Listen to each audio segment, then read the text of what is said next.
We back again.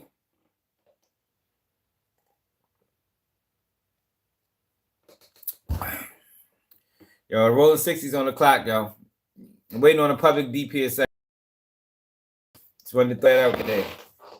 In case niggas thought we forgot from earlier.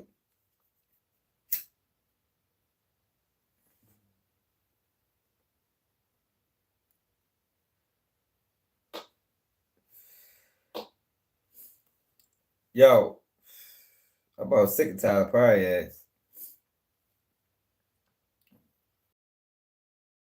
ass. His goddamn movies. Is anybody else sick of Parole on his movies? We just get some people in here. We got a real question. We need answers. Maybe I'm over exaggerating or looking too deep into it. Snake House, what it is?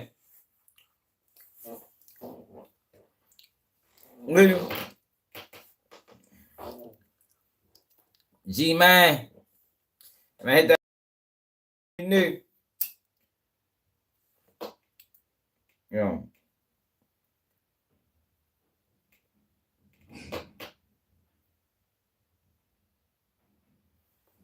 Do the gay come on tonight? I think the gay might be on that. Yo, is anybody else sick and tired? I know I am. I'm all sick and tired Parole and these wild ass movies that he be producing.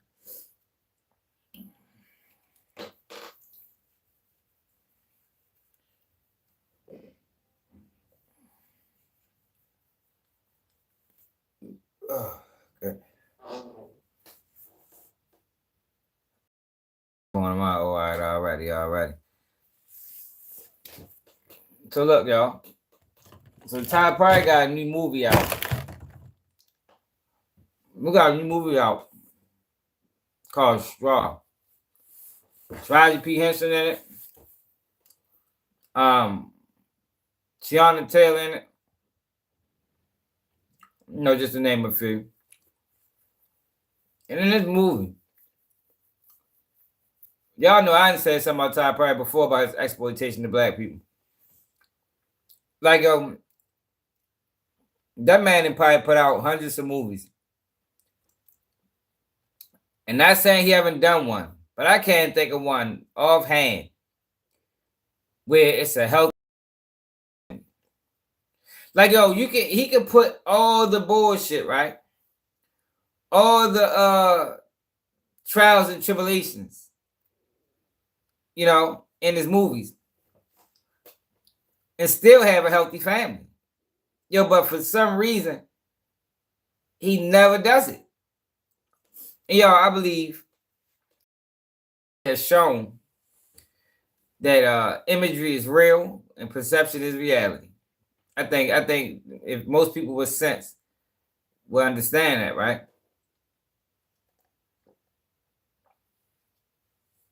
So how we are viewed to the world matters. The videos that get put out matters. You know, you understand? Like, it really matters. Like, it's not a game. It's not a joke. Like, image matters, y'all. But Tyler Perry chooses every video he does, he chooses to diminish the character of black people.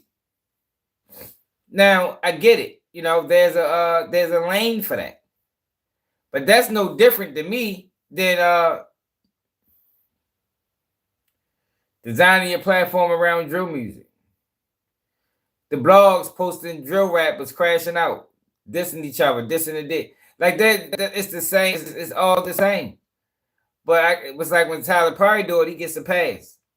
So, like I said, in every movie I've seen of Tyler Perry's, and I try not to watch them, but every now and then I'll be like, let me see what Tyler Perry talking about. There's never a healthy relationship between a black man and woman, ever. Either the black man is abusive, the black man isn't there, the black woman is struggling, the black woman is disrespectful. Like it's just all stereotypical. Like every single movie he does is stereotypical. But then you got people that say, well, you know, Tyler Perry, with the Tyler Perry Studios that made black people millionaires. Okay, that's cool. But how do you weigh that? How do you weigh, right? A few people coming up, becoming millionaires on behalf of Tyler Perry versus a few million people seeing the disrespectful, tasteless images of black people showed on the big screen. Millions of people. Like, how do you do that even balance out? If I got a dope team, if I got a dope team, right? And on my team, it's 20 of us. You know, I'm the head, it's 20 of us, it's 20 under. We all come up, you know. I'm a millionaire, a couple of them got 100,000s. You feel me? Like we eating. So I brought these guys up, right? But the destruction that we left for the community is devastating. I'm talking about we got the whole neighborhood strung out on dope. We beefing niggas, die. Like, it's just so much going on. So how do you weigh that? You understand what I'm saying? Like, do the 20 people that I lift up cancel out the hundreds of people that I took down? So the movie Straw, right? I turned it on. Now, mind you, I turned it on with the understanding that I'm sure he sold us out. You feel me? So I'm looking, I'm paying attention. The movie comes on, right? And if you haven't seen the movie, I don't know what to tell you, you know, because I will speak on it regardless. So, spoiler alert. I ain't gonna go through the whole movie, but because I ain't even watched the whole movie. So the movie comes on. Taraji P. Henson, I think she's getting her daughter ready for school or something. Takes her daughter to school, right? On the way out the door, the landlord screams out. Mind you, she living in the projects some motherfucking way. The landlord screams out that you better have that rent money today, or your shit will be outside. Loud, rude. Like, damn, I don't think that's how we typically handle business, but okay. It's a few people out there like that, but when you present that, it makes it look like the normal. You understand what I'm saying? When you put that on the screen, it looked like this is the code of conduct of black people in the hood, or black people in general, because some people don't even differentiate, you know. But so her response is not Ty Perry, what that girl name is, Taraji P. Henson response is, well, can you at least tell them turn the music down so my daughter can get something to sleep? So my daughter can get some sleep? She say, they pay their rent on time. I'm not telling them shit. I said, God dang. This shit is crazy. So she leaves the house, gets in the car, takes her daughter to school, gets to the job. All these are black people. You know what I mean? You gotta understand that. Gets to the job. I might have skipped the part, you know, because I don't be remembering movies like that. I just watch them and forget them. But gets to the job, and the owner of the company, I think she working somewhere at a corner store or something. You feel me? The owner of the company is rude, disrespectful, lanes on her. Like, yo, it's just nothing positive. Make a long story short, after she does that, she hold on, did she take her daughter to school first? Anyway, whatever happened, her daughter ended up getting taken from her. She takes her daughter to school. CPS is there. CPS talking about, yeah, we heard that your child is coming to school dirty. She always, like, it's just so disgraceful. Like, goddamn, like, yo, we just can't do nothing right in Tyler Perry movies. And where's the man? No man is available. Like, I don't even think he's mentioned in the whole movie. I don't know if she's just a single mother.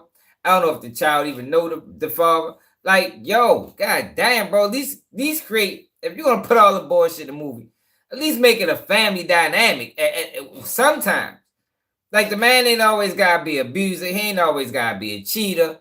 The woman ain't always gotta be deep. Like, yo, I'm just sick and tired of this nigga. Like, why is nobody saying anything? Like, am I the only one that witnesses this? Oh, man. Let me get you the fuck out of here.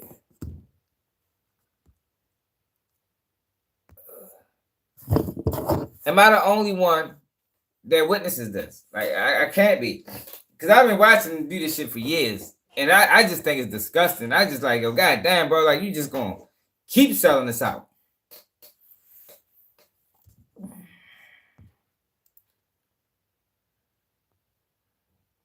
You just gonna keep selling this out. Like, what shit is crazy, yo. Yeah, I can't even judge it, yo, because it's so stereotypical. Like, god damn, bro, like, why we always gotta be in the worst of the worst positions? Like, yo, that ain't everybody, you know? That's a small portion of the community. Like, he's not doing anything different than, like I said, the Adam 22s and the Vlad TVs, where they just exploiting ignorance. That's all he does. He exploits the ignorance in the black community and puts it on the big screen for the world to see.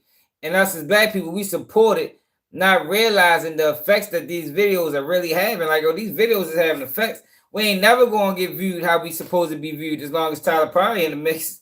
Straight up. Yo became a billionaire for doing it.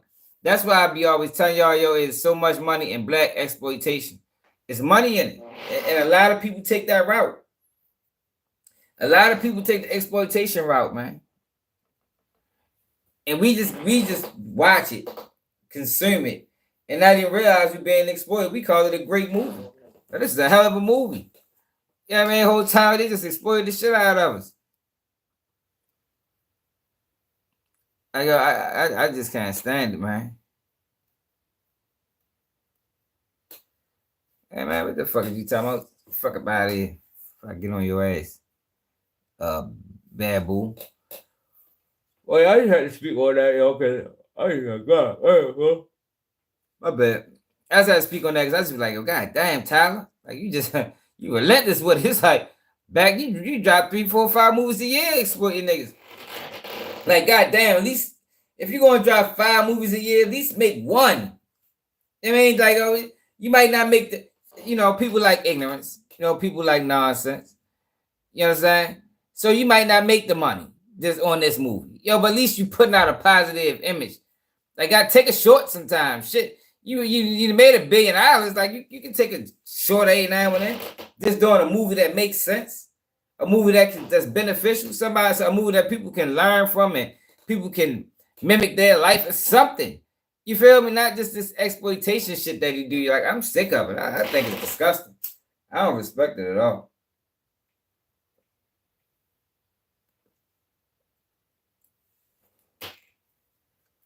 If we was to look up Tyler Perry movies and type them in, let's see how many movies Tyler Perry did.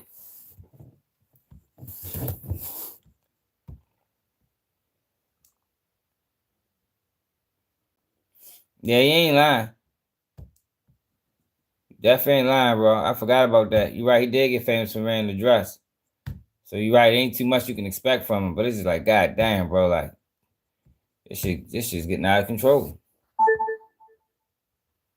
According to control-now.com, Yeah, I don't care nothing about them rides. We're gonna talk about that too. We gotta talk about Doechii, another one. How many movies has Tyler Perry produced? According to Wikipedia, outside of his own productions, Perry has been cast in numerous Hollywood films including Star Trek, Alex Cross, Gone Girl, Teenage Mutant Ninja Turtles, Out of the Shadows, Vice, Those Who Wish Me Dead, and Don't Look Up. Look at the titles, man.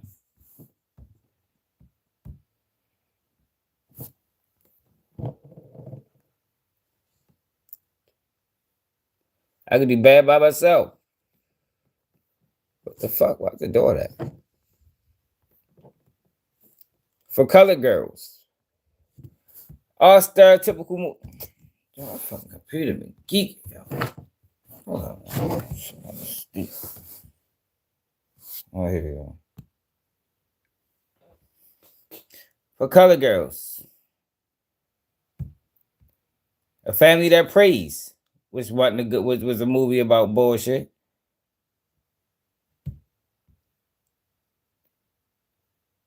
Mia Copa, Divorce in the Black. Like, yo, this nigga just don't stop. Duplicity. I ain't fuck that Madea movies. Yo, the nigga don't stop, yo. Like, yo, it's all exploitation, yo. Every fucking movie. Every movie, man. He went and dressed in Madea. Confessions of a Marriage Counselor. Daddy's Little Girl. Yeah, this nigga out of control, yo. There's something gotta be done about this nigga, man. Yo, something has to be done about this guy, yo. Like, for real. So,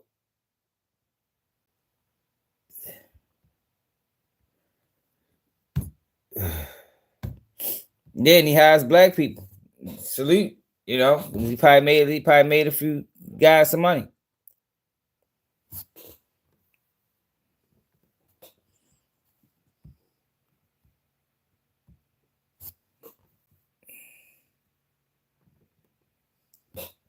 I should have told her hanging off her shoe, but she had on. Oh, she don't look bad. I fucking just be hating. The black, he paid man, Davon. I just bought that. Just, how do you view that? He made a few people millionaires, but he making a million people look bad. So how do you weigh that, bro? How do you weigh the guy that makes a few people millionaires, a few black people millionaires, but making millions of people look bad? They get saluted for that? Like, how do you weigh that, bro? So Hills is too small.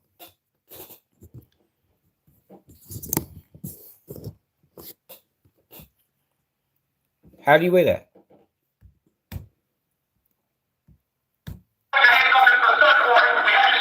It was quite the early morning wake-up call in a South Fulton neighborhood as heavily armed FBI agents swarmed a home on Wolf Tail Court. When you see this on TV, you never expect that it will happen in front of your house. Candace Barnett lives next to the home that was raided around 6 a.m. last Thursday. Her family's surveillance cameras captured the shocking scene. What do you think looking at it again?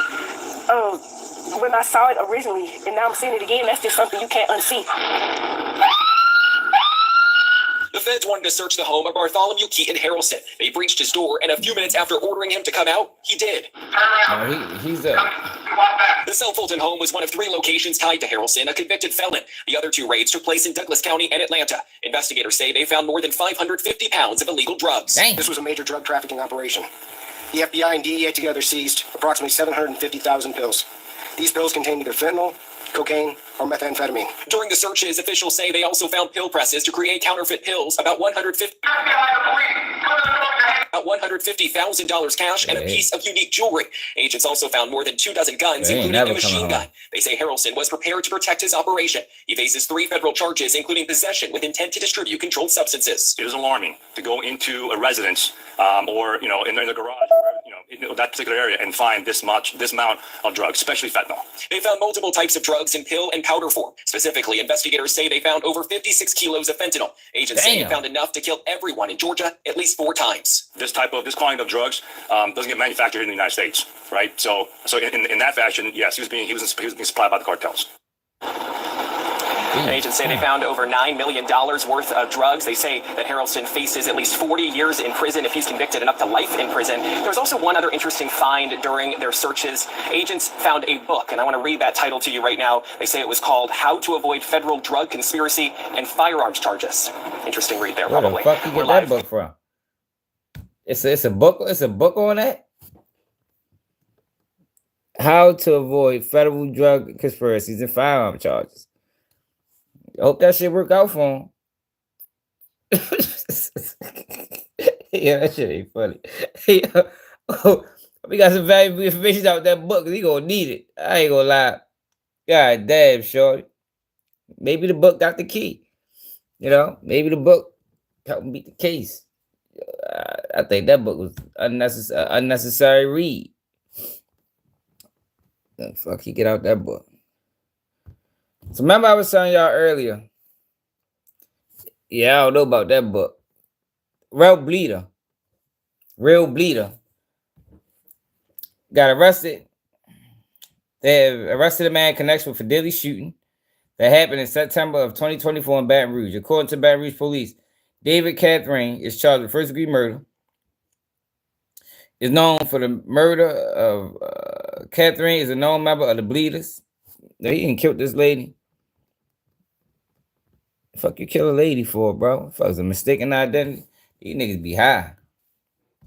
You said he came since he brought the book. They probably was. They probably monitored from the book sales.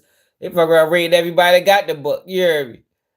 The shooting happened on September 15, 2024 at the intersection of Airline Highway and Greenwall Street and claimed the life of Teresa Callaghan, 41.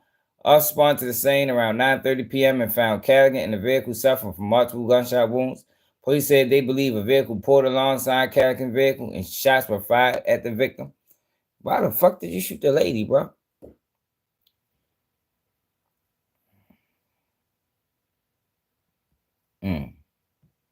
That's crazy. So dumb as shit. That's the joke. All right, man. They just want to kill somebody. I don't give a fuck who it is. Yo, this is egregious, yo. This R. Kelly shit. Yo, if y'all ain't seen that live earlier, y'all gotta go back and watch that, yo. Yo, what they did to R. Kelly was fucking terrible. Matter of fact, let's see if we can find a whole press conference. Where the fuck is that at? R. Kelly.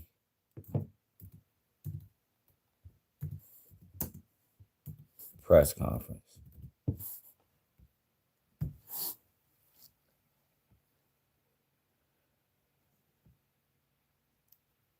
What the fuck did they do that on? R. Kelly lawyers.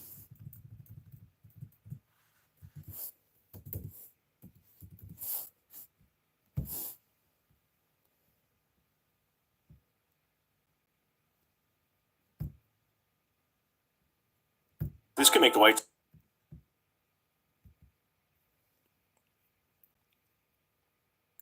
Where's the whole video at? I'm Michael Lin, and I'm a 2D animator. My process is pretty straightforward. I animate frame by frame in Photoshop, then I use... Oh, his little brother was True Bleeder? And lawyers for R. Kelly want him released, saying his life is in danger behind bars. They filed an emergency motion this afternoon, claiming officials with the Bureau of Prisons are trying to have him killed. Kelly's lawyer named 2 people who claim they were solicited by the Board of Prisons to kill him. These are people who seek to kill Mr. Kelly rather than allow the corrupt criminal conduct of those who manufactured his convictions be exposed. Correction Bureau of Prisons. R. Kelly is currently serving a 30-year sentence for child sex crimes. His lawyer says they're seeking a presidential pardon. We did ask the Bureau of Prisons about the allegations. They said they do not comment on pending litigation. I bet the fuck they don't. I want to see the whole, I want to watch this. What is the mystery around victim Cassie, file? we've talked about James, we've talked about Mia. Hey, I want to see that. I want to see why they trying to remove this juror from Diddy trial. Maybe law and crime got some inside knowledge.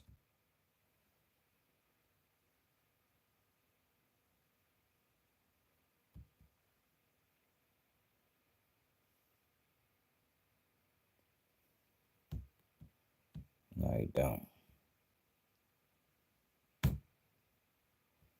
I see why. This woman is one of the latest people to be arrested for allegedly helping inmates who escaped the New Orleans. Yo, they locking so many of their peoples up. Like, goddamn, y'all dropped the ball with that shit, man. Girlfriend got booked. One dude, grandmother got booked. Another dude's sister got, like, goddamn. And they giving them all high bonds. They basically no bailing them for real. Jail. Her boyfriend I don't even know if that's legal. is still on the run, for the and charges. he is a convicted murderer. The other man still on the run right now is potentially still posting about it on social media. This is a picture of who appears to be Antoine Massey, the same man who you might remember from this viral video last week. They said that I broke out. I didn't break out. I was let out. My name is Antoine Massey. We're on the case presented by Law and Crime. I'm Chris Stewart.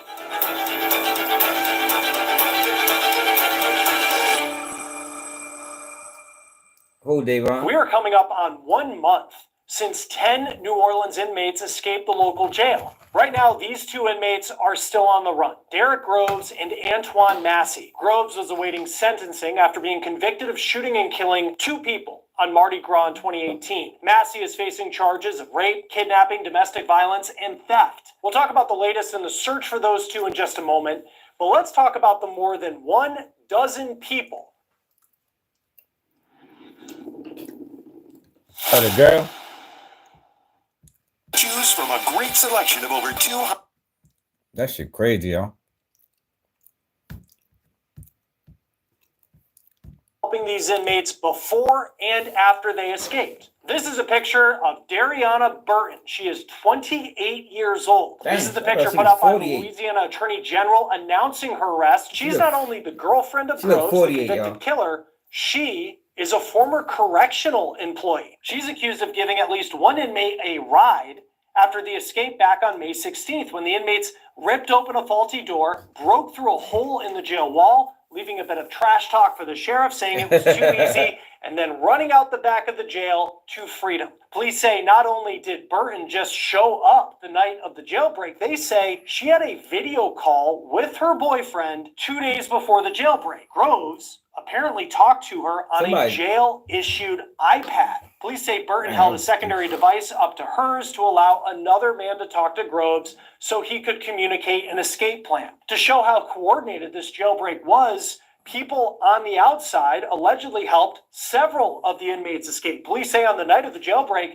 sisters of another inmate, Lenton Van Buren, received a FaceTime call from their brother on the night of his escape, and he was in the car with Dariana Burton. Now, Van Buren was captured more than an hour away from New Orleans in Baton Rouge 10 days after the jailbreak on May 26th. Van Buren was in jail on a charge of second-degree murder. According to WVUE-TV, at least 5 people have been arrested for allegedly helping him in connection to the jailbreak. Now, here's another picture from the Louisiana State Police. This is of Van Buren being taken to another facility by helicopter. More than a dozen people have been charged so far in helping the 10 inmates escape. That includes not just family members and girlfriends, but people who were inside this jail. Before we get back to this episode of On the Case, I want to bring you a law and crime legal alert. Did you know that children under the age of 21 are being diagnosed with allegedly turned the water off, allowing the inmates to move that jail toilet without being detected? Williams has said that the escaped inmate Antoine Massey threatened to shank him if he didn't turn the water off.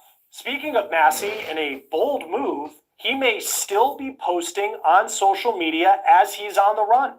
Take a look at this post from an Instagram account, and according to NOLA.com, police are investigating this post as the second potential post that he's created since his escape. Now, this post is under the username _007Chucky with 2 Ys. It's a picture of someone who appears to be Massey. You can see the face tattoos with the caption that says, "My name is Antoine Massey. I'm innocent." Now, if this was in fact done by Massey, this would be the second alleged post that he's made since he escaped the jail in New Orleans. They said that I broke out. I didn't break out. I was let out. My name is Antoine Massey. This is the more than 9-minute video posted to a social media account that appears to be of Antoine Massey. The video was first posted on Instagram, and it's since gone viral. Massey claims his innocence in the video, and he also calls out some big names to help him. At the end of the day, I am a good person.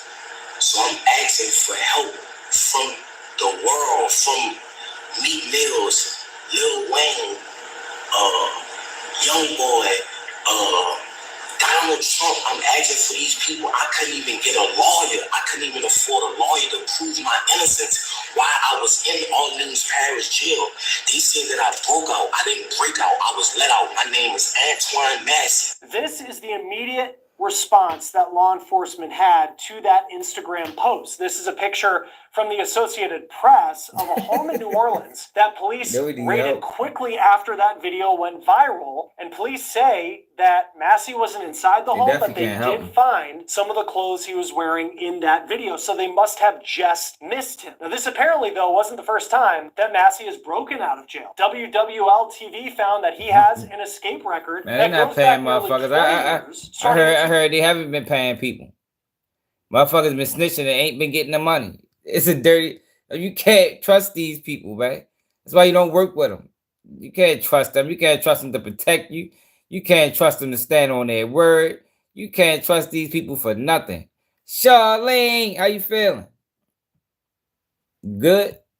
2007 when he escaped from a juvenile facility. The TV station also says that Massey broke out of a detention center in Texas in 2019, and then in 2023, he cut off an ankle monitor. In response to his social media activity, the Orleans Parish Sheriff put out a statement saying that they are aware of that video and they are urging Massey to come forward. Massey's sister has been arrested and charged with helping Antoine Massey after he escaped. Most of the inmates who are now back in custody did not make it outside Louisiana, except for 2 who were captured in a rural town north of Houston in Texas, 377 miles from New Orleans. Those 2 inmates were Leo Tate and Jermaine Donald. They led police in Huntsville, Texas on a high-speed chase. Eventually, the officers there were able to corner them and took them into custody. Here's body cam video of that capture. Get out. Is your team spending more time on timesheets than their actual? I ain't gonna lie, they've been on the run for a while though. Simplifies time tracking by automatically capturing. They've been on the run for a while. The guy has, I don't know whether they maybe they're sleeping in the cave or something. I know they terrorizing that family though. I can tell you for certain the family is being terrorized by the police department. I think one of the family members spoke out recently. I'm gonna see if I can find it.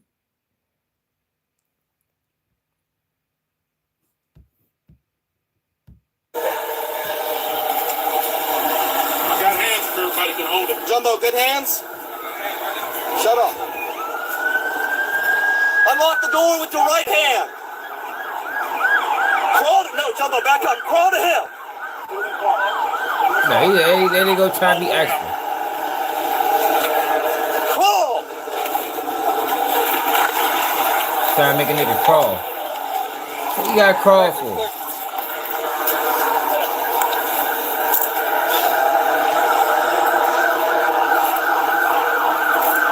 Slow everybody down.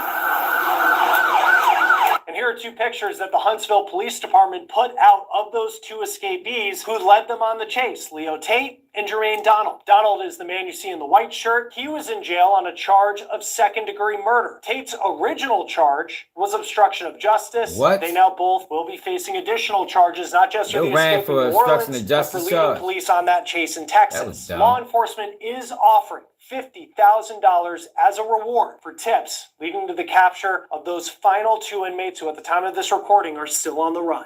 Joining us now to talk about the search is retired NYPD detective and Them boys out of there, man. Fucking gingerbread, man. Let me see something. Inmates escape. I know one of the parents, one of the family members spoke out again. Oh, shut fuck.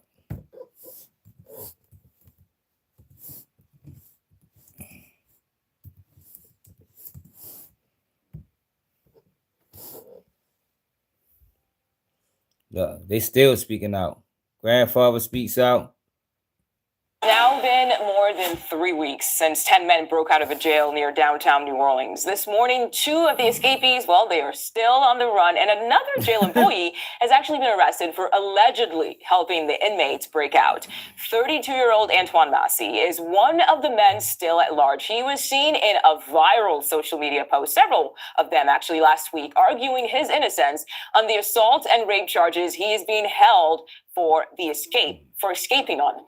Our Kenny Wise spoke exclusively with Massey's grandfather, who says Massey is a dad to a 17-year-old daughter and a 4-year-old son. His family is begging him to turn himself in. And Katie Wise, she joins us now from New Orleans. Katie, good to see you today. I know you spoke at length with Massey's grandfather. What are his biggest worries right now? Well, Mugo, he's really concerned for his grandson's safety at this point. He's afraid that if a confrontation with law enforcement were to occur, it could end poorly. It could be ugly.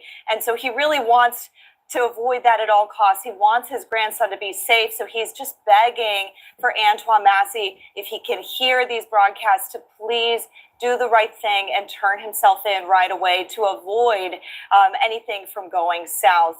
He also spoke about how, you know, his grandson is not a bad person. He has a good heart. He's just made mistakes and got in with the wrong crowd. I asked him, though, tell me a little bit more about, you know, how this must feel as a grandfather. Take a listen. Have you heard from him? No, ma'am. Hell no. That's the problem. Even if you did, you're going to say no. I haven't slept. I haven't been eating. I done lost 15 pounds. Damn. Worrying about. What are you the most worried about? What's going to happen to him?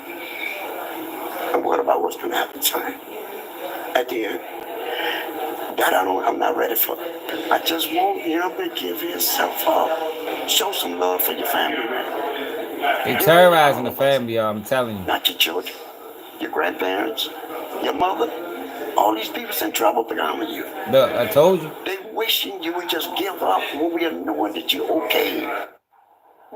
They terrorizing that family, y'all. And, you know, you hear him just in tears, so emotional over how this has affected not only him, but his family as well. Yeah, I'll blame his Rose. Pastors yesterday who said they've seen his aunts, his mother, just every day, every Sunday, going to the altar, crying at the altar during church, begging God to please give Massey the message to do the right thing and turn himself in. Wow, and we hope he does that. Katie, the grandfather also had a message for America. What is it that he wants the country to know about his grandson? Well, I think it's best we hear it straight from him. Take a listen. I asked him that very question. I want America to know my grandson is not as bad as they think he is. He got a good heart in his chest. He just ain't had the chance yet to really know what a man would take for a man to be. And there is a $50,000 cash reward for any information leading to the arrest of Antoine Massey or the other man who's still at large, Derek Groves. Groves is convicted of murder. Massey was being held on charges. It's important to know. And Derek Groves and got low. Niggas in the video on Derek Groves talking about the disappearance of Derek Groves.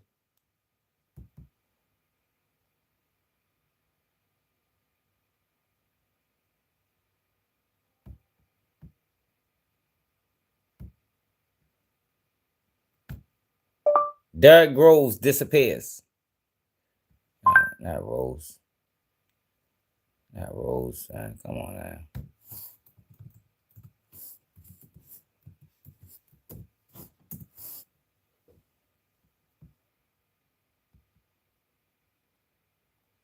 That was his girlfriend that got arrested.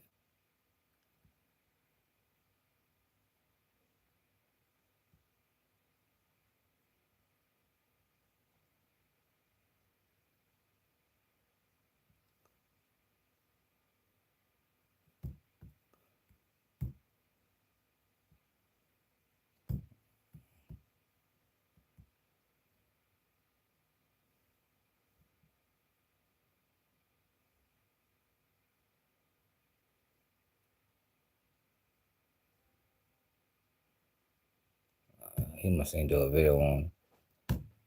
Yeah, them boys, hey, they might go down to history. Yeah, they got the fuck out of there.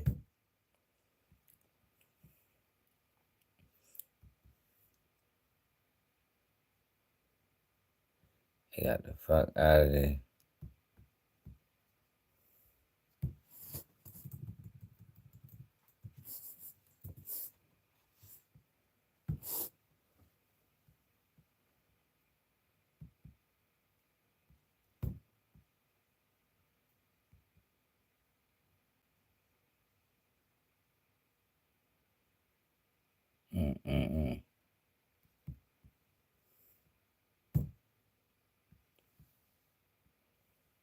Summer savings are here at Going, Gone. Shit, nigga from Baltimore, nigga Milk took the feds on the chase for 2 years, damn near. I think Milk got the record. The Orleans Parish jail escapees played an intentional and active role in planning. See the YGG Milk, right? YGG Milk was gone for like 2 years, and he made it out. Rest of the boys caught life. He caught 10 years. So, but this is, I don't know, it's a different situation. That shit didn't go mainstream. You hear me? That shit stayed local. Once that shit go mainstream, they take it to a whole nother level. They try to max you out. Planning the escape. Gabby Killen has details. Authorities arrest Dariana Burton, a former Orleans Parish Sheriff's Office deputy recruit, and Derek Rowe's alleged girlfriend this morning. The evidence is leaning toward that she aided him in escaping from Orleans Parish Prison. U.S. Marshals arrest 28-year-old Dariana Burton for conspiracy to commit simple escape. She is one of 15 people now booked in connection with aiding the 10 inmates who broke out of the Orleans Justice Center May 16th. And she's the first person arrested and accused of helping escapee Derek Rose, a 4-time convicted killer, and her alleged boyfriend. Antoine Massey is also on the run. His sister and alleged romantic partner have both been booked. It's a criminal act in and of itself. It's a felony. If it helps him to locate him, that would be great. To locate either him or Mr. Massey, that would really be great. We don't know that that's going to happen. The Louisiana Attorney General's office shared court records with Fox 8 that say Groves video called Burton from inside the jail 2 days before the escape. Authorities say Burton was seen holding a second device up to the camera, displaying an unknown man who joined the conversation remotely. They say that helped Groves communicate escape plans while avoiding the jail's monitored systems. Criminal defense attorney Craig Murdoch says the recorded video calls could help Burton's eventual prosecution. There would not be a lot of defense to a jail-recorded video call in which she is saying or taking steps to assist in Derek Groves' escape. Authorities say Groves had a follow-up call with both people, in which the unknown man called the escape a bad move. By that point, detectives believe Burton was already working to help coordinate the jailbreak. Police called her role intentional and active. Murdoch says booking her with conspiracy as opposed to an accessory charge is telling. The conspiracy charge means that there are two people involved in a crime. There was an agreement and an act in furtherance of the crime. Court records also show a woman claims she video called Burton on the day of the escape and saw her in a car with escapee Lenton Van Buren. The woman says Burton eventually dropped Van Buren off at a home in New Orleans East. Marshals say they arrested Burton Monday on St. Peter's Street in New Orleans. And Burton was arrested before for allegedly bringing a Cheetos bag with tobacco and synthetic marijuana inside of the jail when she was a deputy recruit. At the time she worked as an officer, Groves was incarcerated. Now, Attorney General Liz Murrill released a statement about the arrest Monday, vowing to also return Groves and Massey to custody. That shit crazy.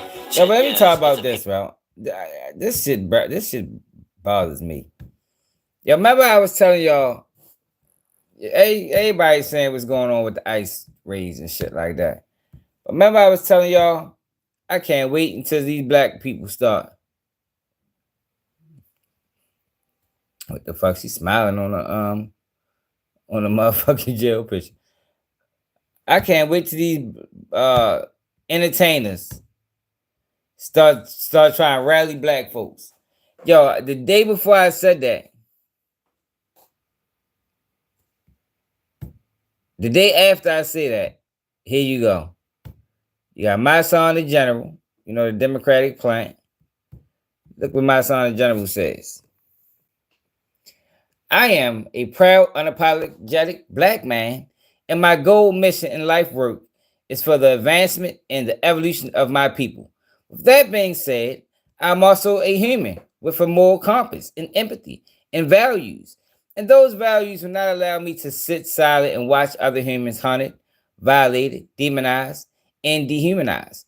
I definitely understand those black people who choose to mind their business. In this matter, who aren't willing to stand with the Latin community based on their support for the administration. Hey, yo, it ain't got shit to do with no support for the administration. You see how he try to change the narrative? Yo, black people standing by, being quiet, don't have shit to do with their support for Trump. But I'm not built like that. I can't sit back and watch others oppressed to prove a point because history has shown me when it's all said and done, whatever happens to any other race will happen to us 100 times worse. Dr. King said, injustice anywhere is a threat to justice everywhere. So with that being said, I will stand on justice side every time, unapologetically and without fear. When they can divide us, they can beat us. The enemy is strategic and calculated, so we must be too. I work for the people. Nigga, no the fuck you don't, nigga. What you talking about? Hey, yo, I'm glad people start to wake up to these people, man. You work for the people. You work for the motherfucking people. Nigga, you work for the Biden administration. What you talking about? Yo, but then you got this girl. BT Awards was yesterday. And this girl, Doechii, decides to give a motherfucking speech. Check what she had to say out, y'all. There are ruthless attacks that are creating fear and chaos in our communities in the name of law and order. Trump is using military forces to stop a protest. And I want y'all to... Yo, they always use military forces to stop a protest. Like, what is she talking about? I just was telling y'all during Freddie Gray, the National Guard was on Park Heights and fucking in Cold Spring. The fuck did you tell? They always done that. Always done that. Like, what is she talking about, man? Who from Baltimore remember the National Guard came down that bitch? They was on Pennsylvania Avenue, posted big ass AR-15s. Man, they always done that. So she's trying to make a point. And that's how you know she don't know what she's talking about. Somebody's feeding her lines. You understand? Because she couldn't have thought that through. She couldn't have thought that through. Because that's what they always done. This is not a Trump thing. This is what they do when cities get out of hand. They deploy the National Guard. They deploy Marines. Yeah, hell yeah, man. That shit was crazy, man. I remember that shit vividly. Consider what kind of government it appears to be when every time we exercise our democratic right to protest, the military is deployed against us. There are ruthless attacks. Who is us? Who the fuck is us? Like, what is she talking about? Y'all not understanding they're getting black people too. Won't be long before they find a way to get BAs if y'all keep minding y'all business under this administration. Man, get the fuck out of here, man. Nah, ain't nobody falling for that shit, man. Who the fuck paid her to say that? That was whoever did that was paid promotion. They think we're not stupid no more. I know we've been dumb for a long time. We still got some ways to go. But for the most part, we're not falling for that shit no more. We is not falling for the entertainer activists. But look. Now look at this girl. She need to take her ass in the motherfucking house. No, we got shit like this going on. Let me show y'all something. We got shit like this going on. This we need to worry about this. Missing, and I'm not saying no one is more important than the other because she's not the only person that's missing. I just want those resources that everybody else is getting to at least apply for her. Nearly 40% of missing persons in the United States are persons of color, yet African Americans make up only 13% of the population. It's a young girl who was murdered and her body was left on 295. These are our problems. We need to this shit. We let them figure that shit out. We got things to worry about. I got that. If we can't stretch ourselves thin worrying about everybody else shit. This is an issue. This has been an issue for years. It wasn't really a pressing matter to the police department. I think a lot of people get the misunderstanding that we need immediately help from the police department. That's not the case. Unlike white women. And we saw it really recently with Gabby Petito. It's just like she just vanished. I mean, you gotta be somewhere.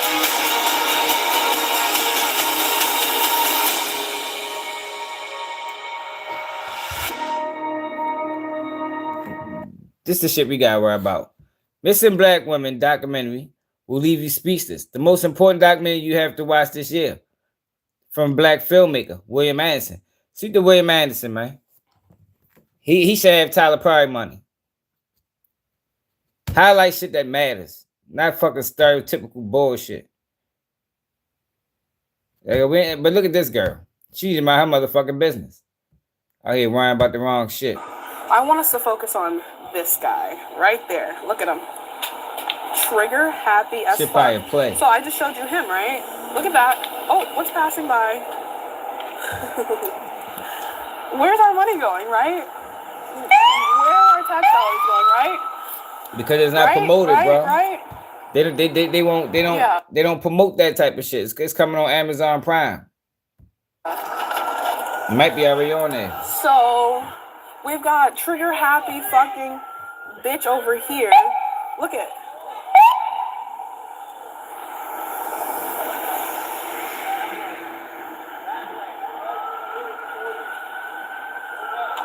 They're telling her to move, but that's a public sidewalk.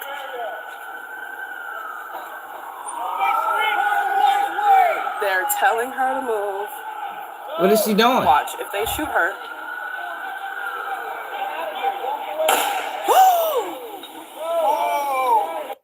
I want us to focus on. Now look at her. Need to mind I got that business. She ain't got nothing to do with that shit. Should have shot her ass too. You think that girl would have came to her rescue? 30% chance, maybe 20. Holy fuck.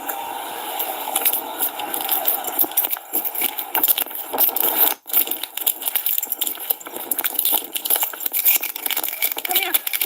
Come here. Sit down. Sit down. Sit down. Where'd it get?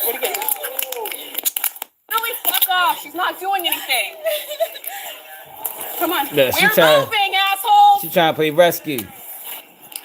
Oh, you got it. Hang on. She's like a Black Lives Matter protester. Or one of them Antifa motherfuckers for real. That's probably who she is, to be honest. Out of their sight. Here. I got some supplies in my bag. Sit down.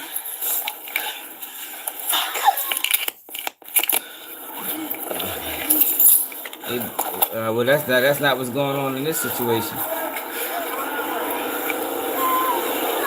They shot her. I seen that. Yeah. That shit was funny as hell. Like, I literally just got it on video. But like when I say I cared nothing about what's going on here, like I literally cared nothing about it. Like for real.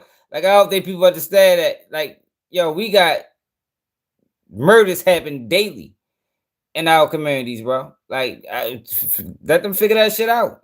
Like, I watch it just to see what's going on, but do I actually care what the ending result? Fuck no. That shit ain't none of my business. We're moving! Stop! She's injured! I wish him the best, though. We gotta get across the street. Come on. We gotta go across the street. Where are you going? I live here. Okay. Come on. For real, though, bro. Wish him the best. Hope they get the best possible outcome. We shot her point blank. No, she's not okay. Yeah, try right here, and let me just look at it. Unless you want to go inside. But her ass need to go in the fucking house. The fuck is she doing? You're okay. You're really brave for going over there, girl. They're being assholes tonight. I just wanted to ask them, like, at what point are we gonna stop this? Yeah, like, what will it take? It doesn't matter. That's the whole point. These assholes are on a power trip right now. She shouldn't need to be out there, man. Take your ass in the house. Who are they even?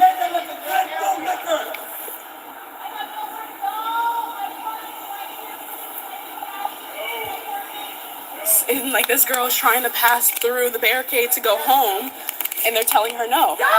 Yo, that's how that shit work. Like, that's how it always worked. Like, this is not, and man, that's how it always worked. Like, you got to find another way, man. Shit real, you know. They gotta lock the city down, man. Shit got out of control. Sometimes it's gonna be it's gonna be situations like this where other people is inconvenienced. You know, it happens. They just shot me! I gotta move. This shit. It's insane. It's insane. Like, they actually just fucking shot her, and I actually just got her. My thing is, she need to go in the fucking house.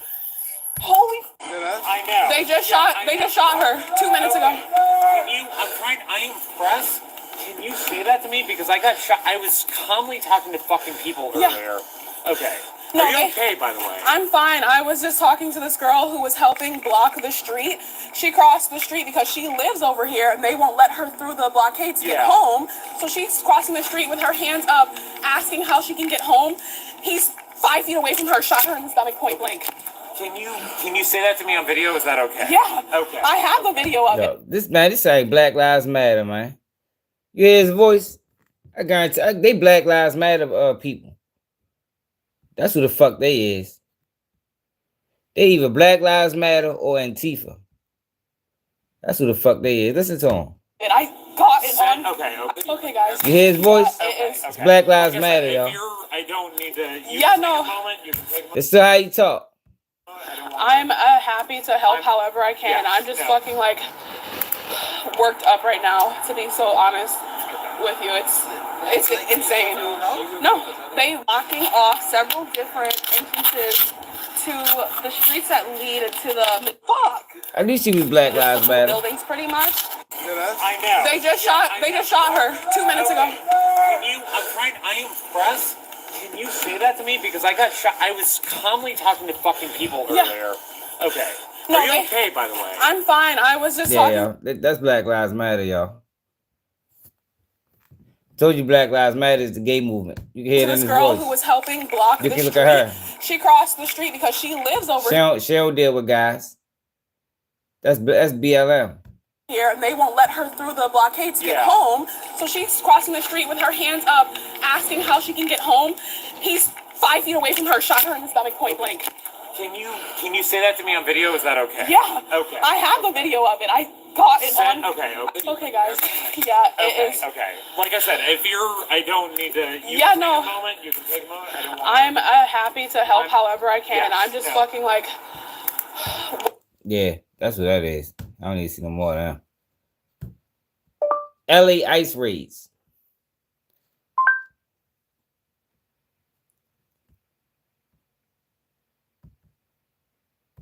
That's what the fuck that is.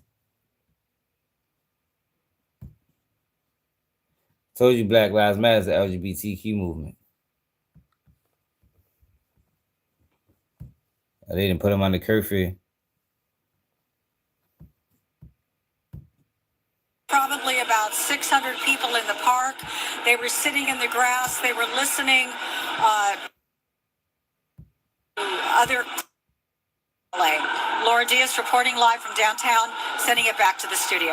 Laura, you can see with all this movement that LAPD is taking this very seriously. Of course they are. I don't see no black people out Moving there. That into look place good, to man. make sure that the protesters and all the people downtown that don't belong there need to move along. Now, the mayor also made a point. I think it was actually Chief McDonald who made the point that if you are experiencing homelessness, that you are allowed to stay in the curfew zone, and if you are a member of the news media. Now, I'm wondering, because I saw a couple of times on other news channels where the reporter had to keep explaining, no, we're press, we're press. Near the 101 Freeway. I think that's closer to the federal building. You're talking about the larger screen? Yeah, maybe some other people can get some jobs now.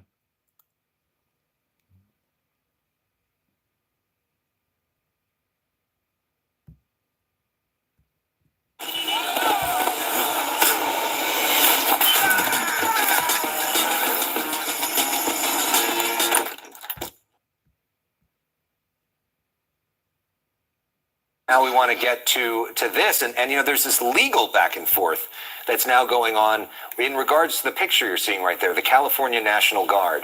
Today, a federal judge denied an emergency order filed by Governor Newsom to block the deployment of the National Guard and the Marines coming to Los Angeles. Judge scheduling why is he trying to block the National Guard? That's how you can tell with some bullshit going on. They trying to, you got the government trying to stop it. The state fighting against the government. What's really going on, man? Why are they fighting so hard? Like, I ain't never seen them put this out of a fight up for anything in benefit of the people.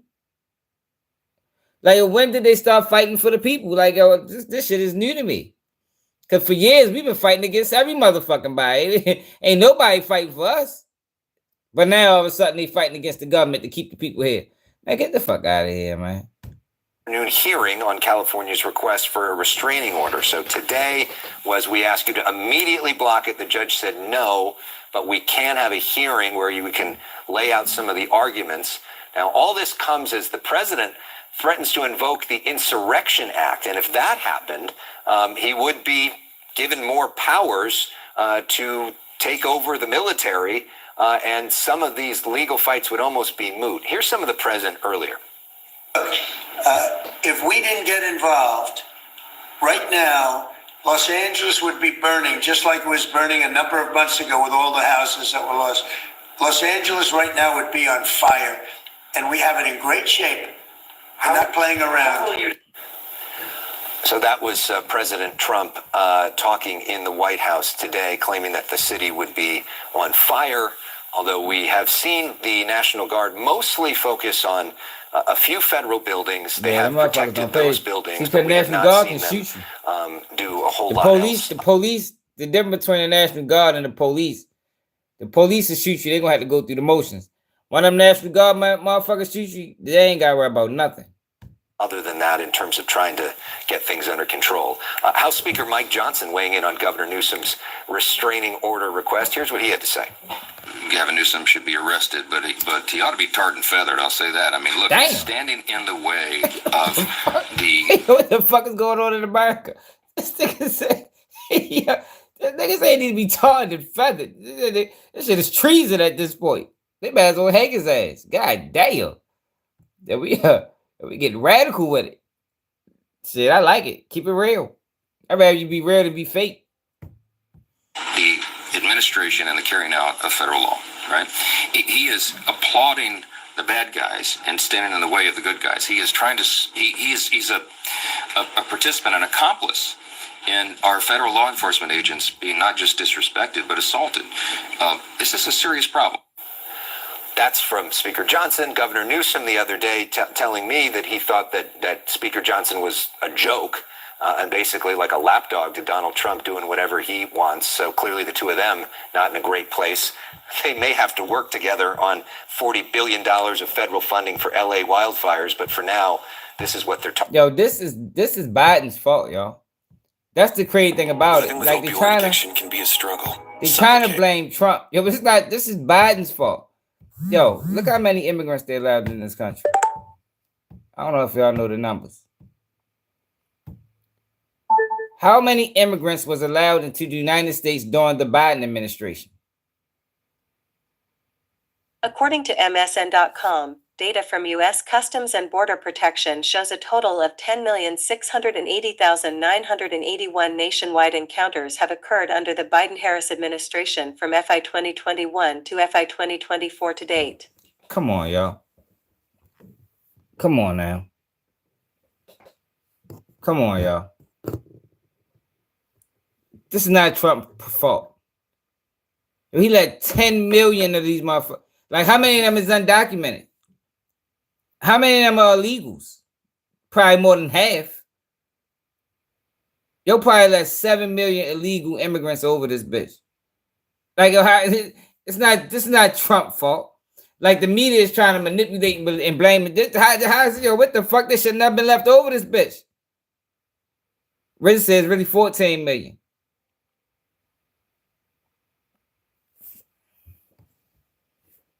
Like, yo, that's fucking crazy, man.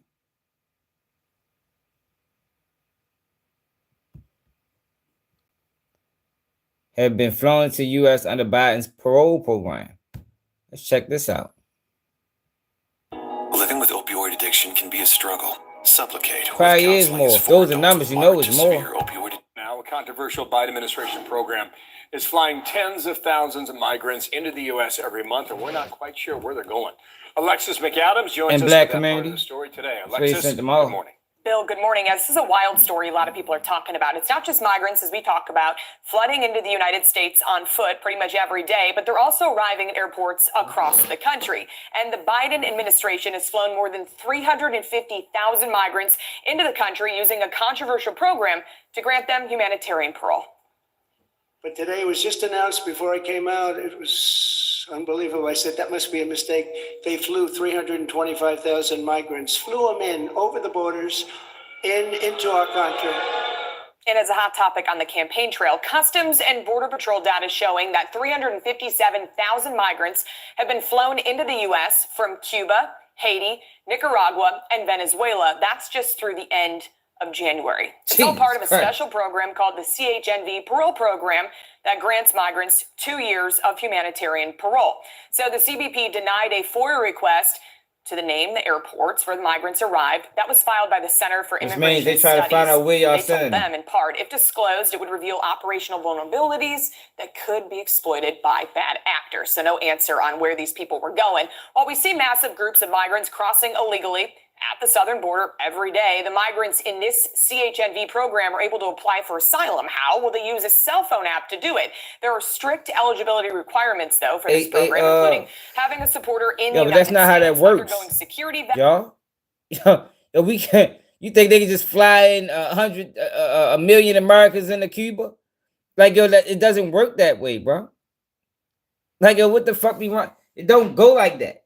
You can't. You don't just walk in and just automatically get citizenship. That's not how it operates in no country. Like, people is crazy, man.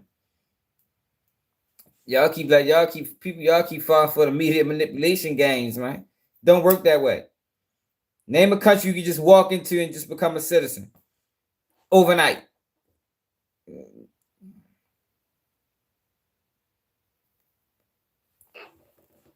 Let's find out.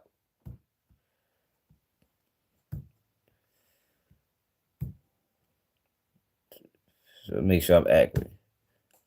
What do you have to do to become a citizen of Canada? Be a permanent resident. Have lived in Canada for at least 3 out of the last 5 years, 1,095 days. Have filed your taxes, if necessary. Pass a citizenship test. Prove your language skills in English or French. Take the oath of citizenship. Did you hear that?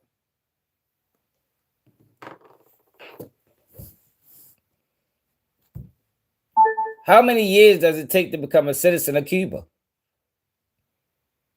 2 years.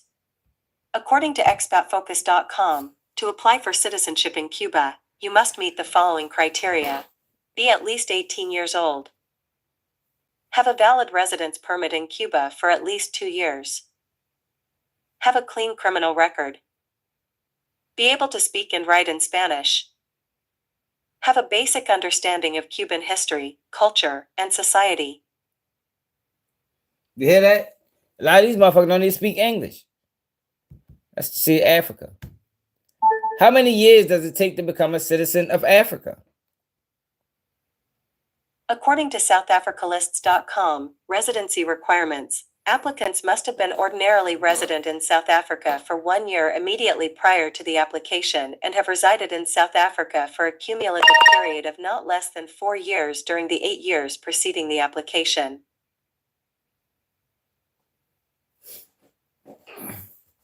I think we're getting the answers we're looking for. Yeah, they flew these motherfuckers over here and gave them damn near automatic citizenship. Gave them food stamps. Gave them money. Meanwhile, denying Americans everything. It's not Trump's fault, man. Stop letting the media manipulate y'all to believing this is Trump's fault. This is Biden administration. Biden administration created this fucking problem. He created it.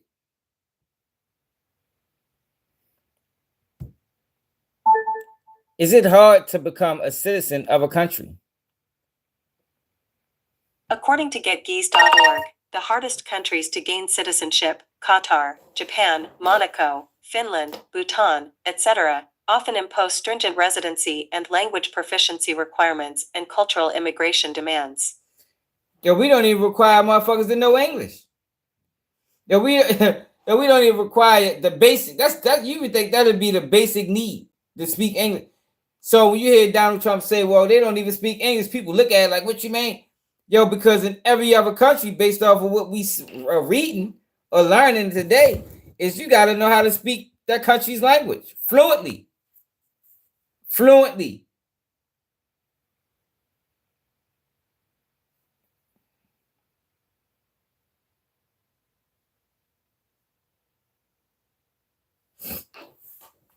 I don't know, yo. Like, I just be tripping off niggas.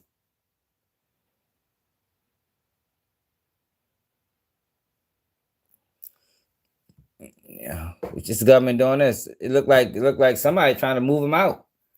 So I don't think it's fair to put all of them in the same boat. You know, some of them moving in, some of them moving out. You know what I mean? I don't think they got the same agenda, Bob. You know, maybe you might know more than me about it, but it don't look like they serving the same purpose, my brother.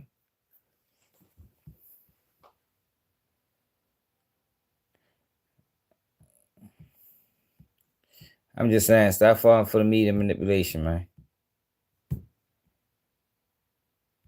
Yo, so 50 Cent has filed for full custody of his son with Daphne. I think he should have been did that. Like, shit.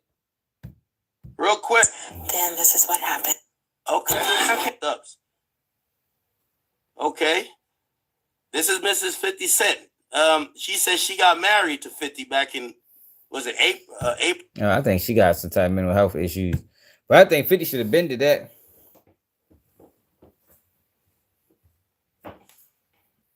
All the world's a stage. What is a distraction? Yeah, look, I don't think I could be distracted. You know, like distraction implies that you can only pay attention to one thing at a time. Can you only pay attention to one thing at a time? Can you multitask? Can you pay attention to this and that? Like, what you mean the distraction? I'm not distracted by what? I mean, we can look into whatever we want to look into to see what the fuck is going on. I don't know what that means. I don't know what that means. I think we can pay attention to more than one thing at the same time. I don't think we have to necessarily be distracted. I'm not even distracted by this shit. To be totally honest, I don't give a fuck what's going on over there with them people. You know what I mean? Just like they didn't give a fuck what was going on with us and the deaths in our community. Like I'm watching it. Am I really paying attention? Do I really care? Not really. I mean, I wish them the best. I hope they make out whatever the best possible scenario for them.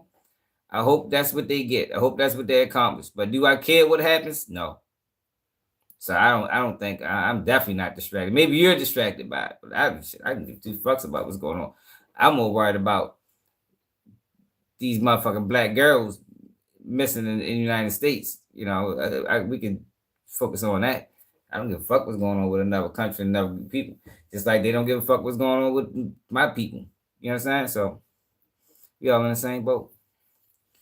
I just don't like the fact how you got black people on this internet or got influence. What it is, Bob? Or got influence trying to coach black people into jumping into this situation where we ain't got nothing to do with it.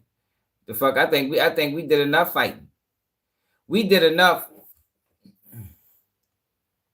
We did enough fighting during the civil rights movement for every group of people. Because if it wasn't for us, they wouldn't even be able to come over this bitch. I don't know how many people know that, but that is 100% fact. But when we was fighting during the civil rights movement, they put a freeze on these other countries coming over here. A freeze. That's what they did. We looked it up. It's documented. Not making it up. It's a fact.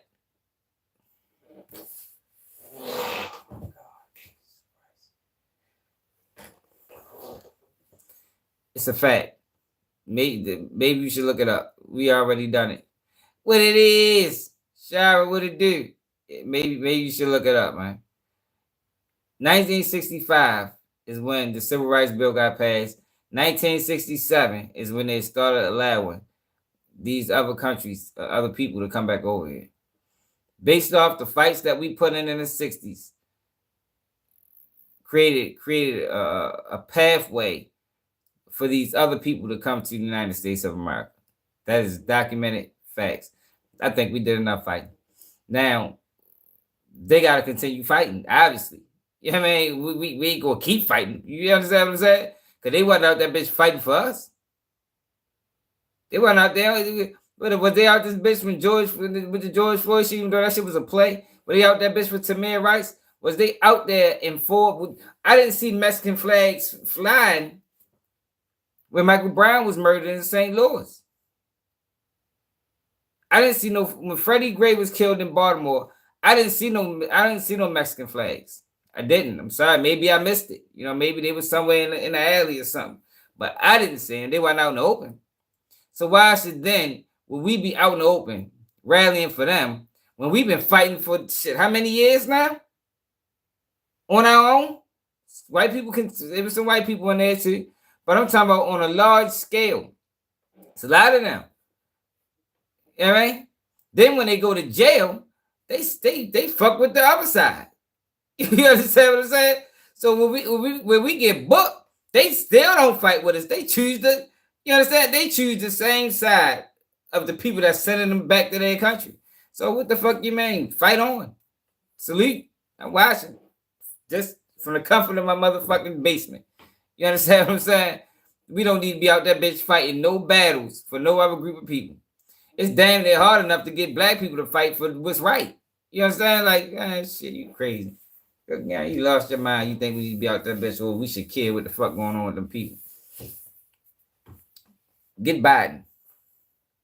Exactly, Shabba. Come on now. Call Biden back up, man. Tell him they need help. He the one brought him over this bitch. Should never did it. You know what I mean? Yo, that shit was a problem waiting to happen. That was a problem waiting to happen, man. Because they were sending them to all communities. They were sending them to the black communities. That's where they were sending them at. They wasn't sending them all over the place. They were sending them specifically to black communities. And you know what's going to happen eventually? It's going to cause a fucking beef. It's going to cause a problem. As their numbers grow, they start getting territorial. Now you got blacks and Mexicans killing each other. That's all that was going to happen. I don't know if people know that or not. That's what happened in California. Do we need to look at the blacks and Hispanics beefing in California just to get a reminder of what happens when their numbers get up? Blacks and Latinos beef in California.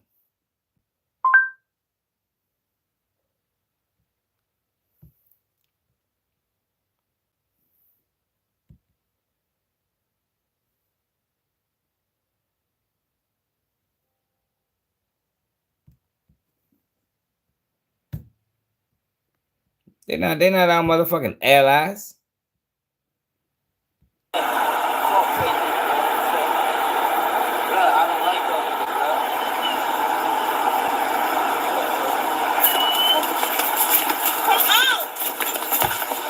They're not allies of ours, man. They never been. They never been. Yeah, black lady, hell yeah. Let's see what BG Knockout says. Let me get you a cold one. Try one of these. That is the best buffalo wing in the county. You eat buffalo? No, it's just chicken. It was invented in Buffalo, the city. So it's not buffalo. You all right, man? It's quite spicy. Drink the beer.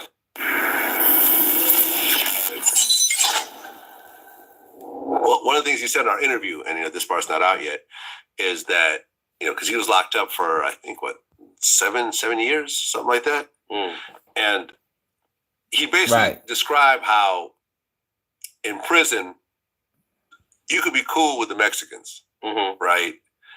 You could have conversations with them. They'll give you books to read, and they'll show you how to make certain food and shit like that. Yeah, sitting on the bar, Baltimore, Chicago.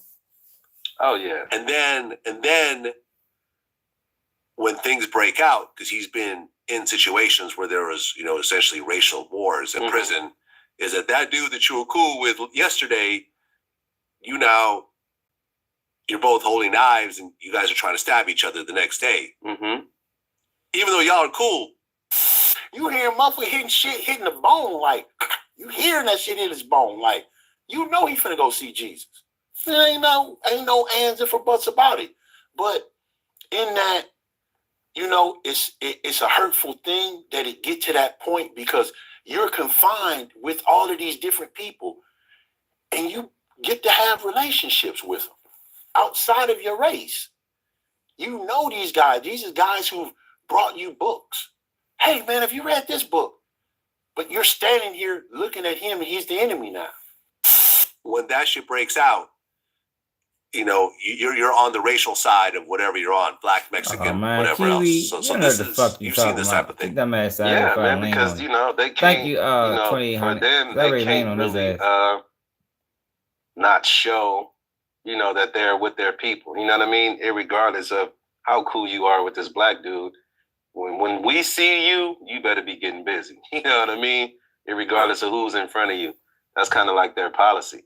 But like the ones that I know from the street, and we see each other in prison, if a riot breaks out, we would try to be away from each other just so we don't have to be going at each other. You understand? Yo, they got to fight. I'm sure they got a documentary on it.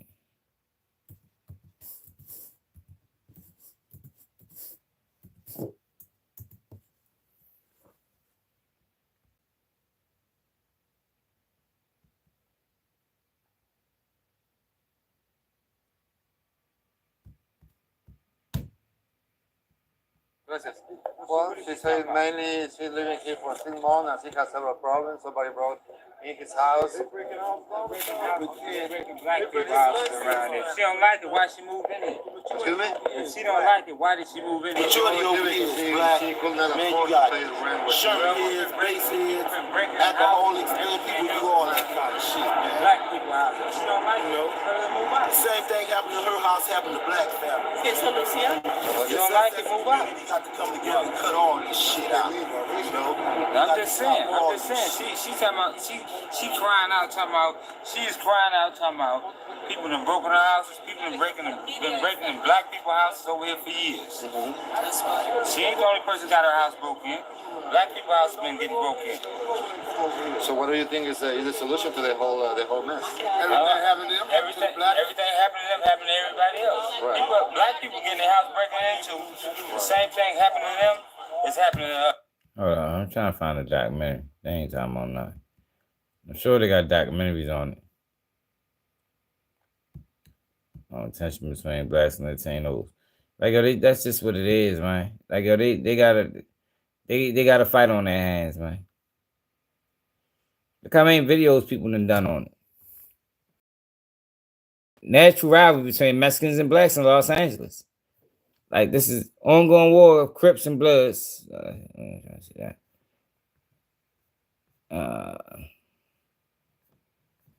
That's just what it is, y'all.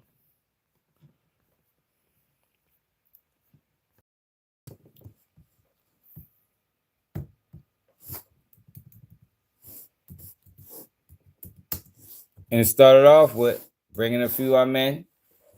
They quiet for a while.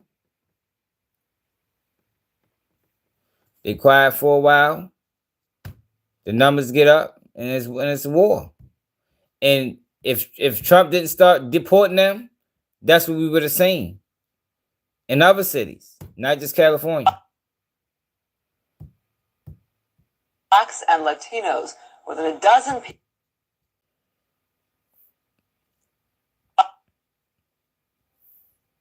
Blacks and Latinos, More than a dozen people have been killed in just one small neighborhood near downtown. John Schwatta takes a look in this Fox 11 investigation. These women are grieving at the shooting scene of Jose Maldonado, a 14-year-old honor student at Jefferson High School. He was gunned down by African-American gangbangers while riding his bike a block from his home. The killers later returned. In a second attack, calculated to terrorize, they shoot at Maldonado family members and friends as they mourn Jose's death. Months later, the family is still grieving, remembering Jose's birthday at his gravesite. The Maldonado tragedy, part of a troubling trend of escalating interracial violence between blacks and Latinos. Fox 11 News has learned it's erupting along Central Avenue, virtually in the shadow of LA City Hall and downtown skyscrapers. In recent months, more than a dozen killed, many more injured. To be sure, the interracial violence does involve feuds between black and Latino gangs over drugs and turf. But now some see a dramatic and ugly shift when the gangs deliberately target innocent victims of the opposite race, like Maldonado and others. Yeah, you know, that the gang violence is propaganda was running high at this time on black people. About demographic change. I don't know why this black boy hated my son so much. The mother of one Central Avenue victim can't make sense of her son's murder. Some blacks from the neighborhood say the trouble starts with Latino gangbangers. These are innocent black folks sitting out here outside these stores, outside their homes, being targeted by Latin Americans, Mexican Americans. For the most part, the interracial violence in this part of town has been a silent killer, unnoticed by the media, nor have city officials done much about it. The police won't talk about it openly, but their sworn statements in criminal cases bluntly tell the story. Quote, "There's currently a gang war. Black and Hispanic gangs are going at it every day. During the past 6 months, there has been a feud between the East Side Trece and the Roland Only reason I'm showing y'all this is to explain to y'all what was to come. If they didn't start deporting these people, we would have seen this in multiple cities. Multiple cities, man. And 30 blood gangs. Fox 11 News has also learned that police now believe last year's most spectacular gang shooting was part of this violent pattern along Central Avenue. On June 30th at 49th Street and Central Avenue, 2 African Americans armed with AK-47 assault rifles gunned down 4 Latinos in broad daylight. Almost 40 shots were fired at point-blank range. 3 were killed, including a 10-year-old. The family of Sergio Marcial was targeted. Do you have any idea why anybody did it? No motive, no nothing. I mean, you and your family are not involved in gangs and nothing. Police say the Marcial triple homicide was a payback killing for another murder that happened 2 weeks earlier in this alley just off Central Avenue. The victim then was Itty Bitty, an African-American, a member of the local blood gang. His killers, according to police, East Side Treces, a Latino gang. Ever since Itty Bitty's death, these grim streets have been a killing field with innocent victims often caught in the crossfire. Police are plugging away, trying to track down suspects in these interracial attacks. This felony complaint names 23-year-old Alicia Merceron, girlfriend of a blood gang shot caller. She allegedly drove a getaway car like this one that police say was used in the triple murder at the Marcial home. Police also believe they know who the triggermen were, though no other arrests have been made. In a recent court hearing, Merceron's attorney blocked our camera's view of her. Outside court, we talked to Merceron's grandmother, the only person in court that day to support her. All I know, she is not guilty, and she was home on the day of the murders, and I've been worried ever since. Police believe the 49th Street murders are directly connected to other interracial gang shootings in this troubled neighborhood, where families keep shrines to remember their fallen young. Police say Joel Leon was killed by African-American shooters. Police tests later showed their weapon was one of the AK-47s used 3 months earlier in the Marcial triple murder. Leon's mother acknowledges her son had strayed.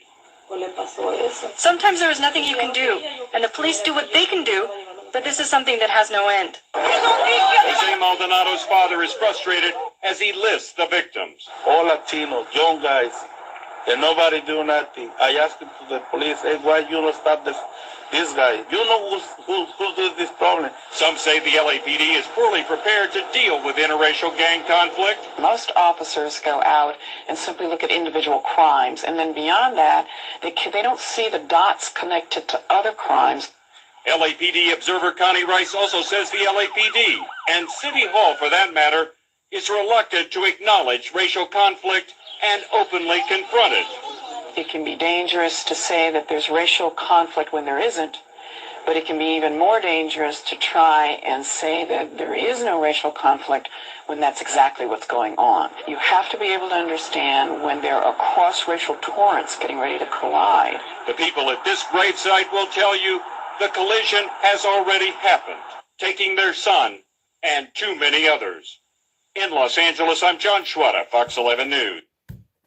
Yeah, I just was trying to show y'all this is the fuck been going on. Al Jarrett's did something on it.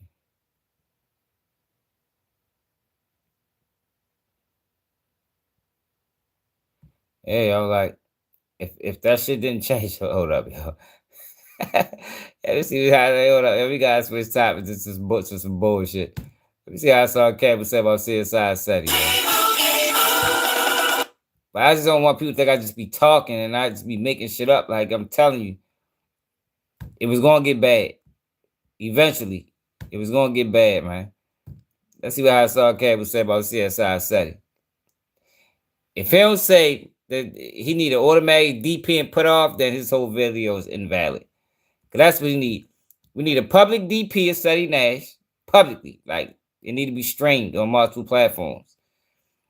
And he need an automatic put off. And then apologize. And he got to still pay dues for the next 2 years. It's the only way the 60s can make it right, y'all.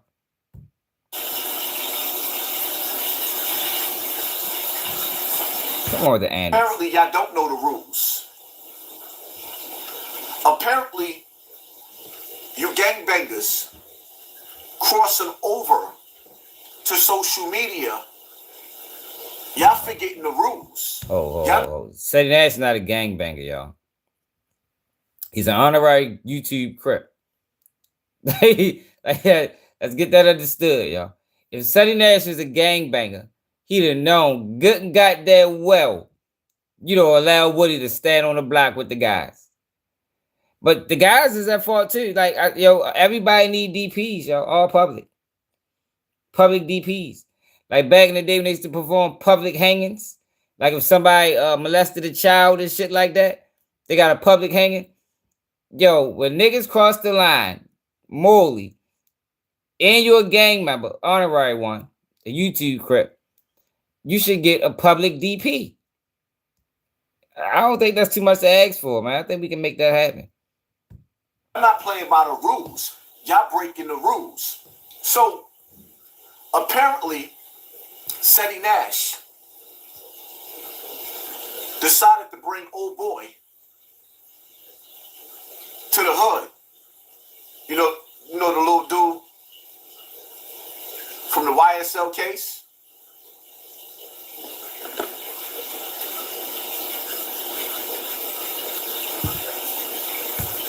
He said, unarmed Ashley Babbitt was shot by a black cap police officer.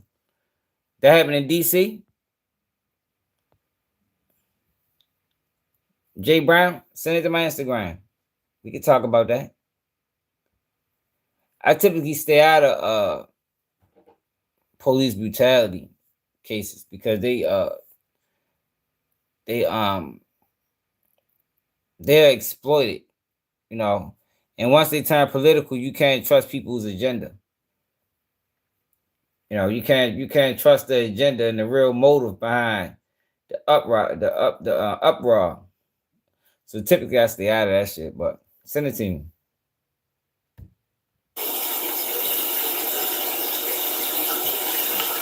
a man, I gotta step up and apologize to the whole hood for this BS, this fiasco that just happened. As a man, you should never did that to the whole hood. Yo, Payo, I apology declined. Like, fuck that. Hey, I've been talking about this shit for 2 days. Yo, I do not accept. I think I can speak for the 60s.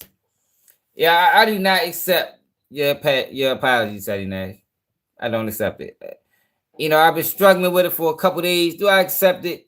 Do I really care? Is it really my fleet? And I came to the conclusion that I don't accept this apology, yo. I needed public DP by 3 young niggas, like we said earlier. 3 young niggas DP Sadie Nash publicly. My goal is Lord True, what it bring is. controversy to the hood. That's number one. I talked to all the older homies that I need to and everything. We all straight, everything. I want to see what Hassan Campbell said. We don't accept his apology. Apology's not accepted. And instantly. So let me get this straight. What's up, you Bully? wanted to make sure, as a gang member, you wanted to make sure the dude that went in to the precinct and told Highway the Trapper. YSL, you wanted to make sure that he was all right. And even though he recanted his story, because he wasn't facing jail time anymore, you wanted to make sure that you had a safe passage. You gotta remember he had immunity. You gotta remember. That's a good point, Haas. It's a good point, Haas. He had immunity, which means, like Hassan Campbell said, he wasn't facing prosecution no more. Now, when the pressure is on and jail time is looming, expect Woody to resort back to old ways. Yo, you can't change that. That's what people gotta understand, yo. Like him, that's who he is as a person. Like that doesn't change. If Woody get booked tomorrow for fucking domestic abuse, this nigga is gonna tell on everybody to get out of it. That's who he is. Especially after getting away with it. You think after he got away with all that telling, you think he won't do it again? Like, in what world do people live in where they think that's reality? He just got away with telling on a whole gang for 10 years. People paid him for it. If he was to get caught with a firearm and he facing 5 years, 10 years fed time, do you not think he would do it again? Suddy? That's your friend, right? But Suddy is snitch too. They be snitching on each other. I can just imagine them two getting booked on the case. Oh my God. Yo, if they was ever get booked on the case, we need the interrogation video right away. You know what I mean? ASAP. We need the interrogation video. Because I can just imagine the type of things they'd be saying. They're going to be telling on every motherfucking thing. Conflicting stories. Police going to be like, oh shit. Like, hold on. Slow down, guys. Slow down.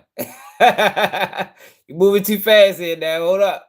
I'm going to interview you. Then I'm going to go back and interview you. And we're going to match up and see what story is the truth. Because both you niggas is telling on each other tremendously. To bring a government informant into the hood. He probably worked. You know he was a Fed agent for a while. I forget what he worked with the Feds. Can't forget about that. Like people forgot about that. People must have missed that in court. He wasn't just no state snitch. I think he was a federal informant. What's understood ain't gotta be said. Certain things ain't gonna be said on this internet. But from me to everybody, bro, that's on me. That's on me. That's my apology. My brothers were supporting me. Congratulations, Mom and Dad. Your life now revolves. I just think Sadie Nash need to be kicked out of the gang. You know, maybe that's me being selfish. But I think he deserves to be kicked out the gang and still had to pay dues. It's the only way to make it right.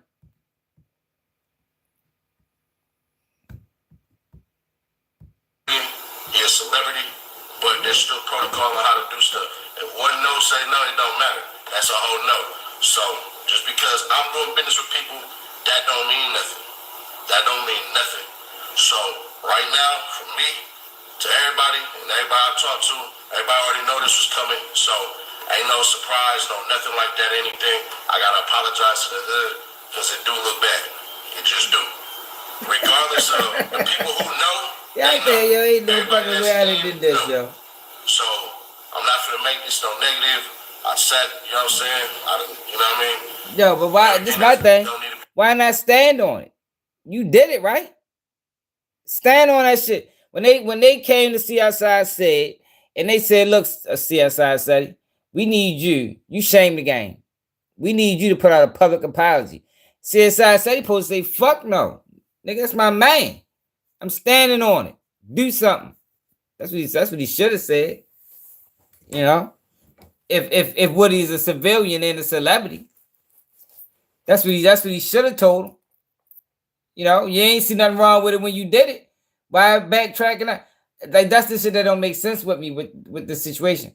You didn't see nothing wrong with it when you did it. How? Is what I don't understand. But since you didn't, stand on it. What changed? Somebody had to talk to Yoda for him to realize that was a bad move. His street smarts and street awareness alone couldn't tell him, yo, I don't know if it's a good idea to link Woody up with the hood. You know, Woody do got a bad name. Hey, yo, he needs something. Be on the net is on the net and whatever else. But the homies were supporting me. That's what that was. That's what that was, bro. So I ain't want to bring no distractions. I don't want no bad light cast on the hood. The cats that wasn't feeling that, too late for that. They have a right to that. The older homies that needed it, you know what I'm saying, need to holler at me. They hollered at me. Everything's square and straight. It's all love. The internet, all the internet hate, bring that my way. Because all the cats that y'all tagging and all this, they ain't had nothing to do with that. Y'all didn't see everybody. So that's what that is, bro. The whole hood was not running with that. That's on me. Blame. I'm intrigued to see how ODM Slim feel about that. It sounds like to me that some of the OGs in California is standing on principle. Huh? Let me fix this camera a little bit.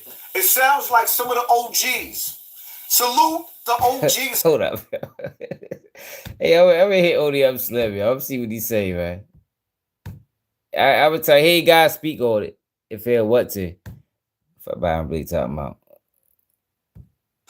Yeah, I said that it came from Official Money Mafia. Oh, he sent me the Vlad paperwork. Let me check. Hold on, y'all. Fuck ODM Slim pages. What page I be calling? It's not that page.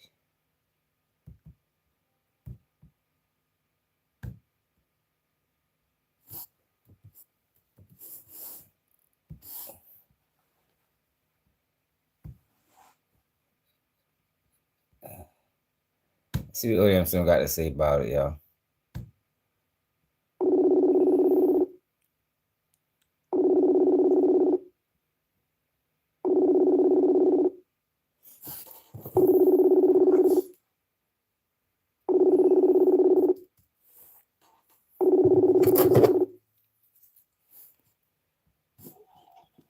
Yeah. What the? Yeah, I'm on live, yo. But you ain't got. I got a question, but you ain't got to answer it if you don't want to, man. What's that? It's about that Woody situation, man. Good. Yo, what the fuck was Sunny Dash thinking, bro? He wasn't thinking at all. Shit. Hey, yo, buddy, I'm like, yo, you know I be joking his ass, so you know I'm having fun with him. But I ain't gonna lie, that shit was stupid as a motherfucker, bro. Nah, shit stupid. I ain't want shit stupid. Because right, he had the hood day, so shit ain't tripping him. Nothing on him. Man, I said his ass need a public DP. They ain't getting DP. They chilling. They having fun tonight. They chilling. They hood day. They ain't worried about that shit. They chilling. Yeah. I'll give his ass a public DP. If he had to answer to me, he'd have got a public DP. He ain't getting DP. I know. I'm just saying if he had to answer to me. No, for sure. That's why he ain't answering to you. He got public DP. No, that's why he ain't answering to you. He answering to the homies. And homies ain't that shit ain't nothing like this is a mistake. You know, we need to work. We ain't going for that type of shit. We won't fuck with them Them niggas. Yeah. Don't fuck them type of niggas. Yeah, straight up. Straight up. What you doing? Are you good? Yeah, I'm good. I'm finna on the way home. Finna go vlog. Figure I start streaming a little bit too. I just came from downtown with the Hispanics and, you know what I'm saying, protesting and shit. Oh, man, fuck you doing down there, Slim? Man, fuck what I'm supposed to do, nigga. What you mean? What, you was blogging? Nigga, now I'm down there, nigga. Doing what I'm supposed to do. I'm protesting my people. Oh, man. Fuck. All right. Crazy ass people. Got people in there. Yeah. You know what I'm saying? Y'all niggas just gotta wake up. Y'all niggas stink. Y'all niggas is crazy. Y'all niggas think y'all separate some type of way. I don't know how y'all think that. Oh, okay. I see what you're saying. Oh, all right. I got white you. Niggas be fuck niggas, you know what I'm saying? I'm about niggas' brains fucked up. No, but I'm on my own. You know what I'm saying? I be on my other shit. You know me. I be on my other shit, man. Yeah, I already say, because that ain't our fight. Man, listen. I got my cousin doing back. My cousin believes in this shit. Cause my cousin Jamaican, they gone too. So they making sure like it's Mexicans. They make Mexicans and took back. It's every niggas. Niggas get taken back as well too. They snatching my people up too. Nigga on crib. They ain't on me. They making it look like Mexicans. Nigga, I said. Nigga, everybody gets snatched. Jamaicans, all that get snatched. Sit back. So it's more going on down there than what they showing. Is what you saying? No, hell yeah, nigga. It's not just Mexicans get going. Nigga, it's any immigrants. Period, nigga. Nigga dead homies. Anybody, nigga, people on the hood, nigga. The fuck. They snatching niggas on the real shit, nigga. And not just in nigga in LA, niggas in Omaha, everywhere, niggas going down, nigga. Yeah. All around this motherfuckers going down. Yeah, I get it, but you know, I be on my Black American shit. I get it though. Black American, what is Black American, bro? Black American is a made up shit that's white man created for you niggas. No, the fuck it ain't. Nigga, African Americans what they created for niggas. Black Americans is what niggas is, nigga. That's what we was born and raised. What's Black America? That's what we was born and raised, bro. That's all I know. I don't know nothing else. I don't think any of us know anything else for the most part. Exactly. That's what they taught us. Yeah, I mean, no, that's what I ride for. I mean, if I get it, you know. Gotta stop. So that's why I start thinking, like, nigga, I start thinking this. This is what they want us to know. What they don't want us to know. They want us to. They want us to say this. So whatever.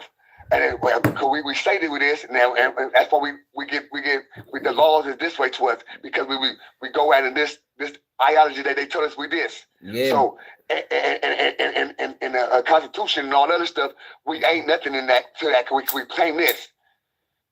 Yeah, bro.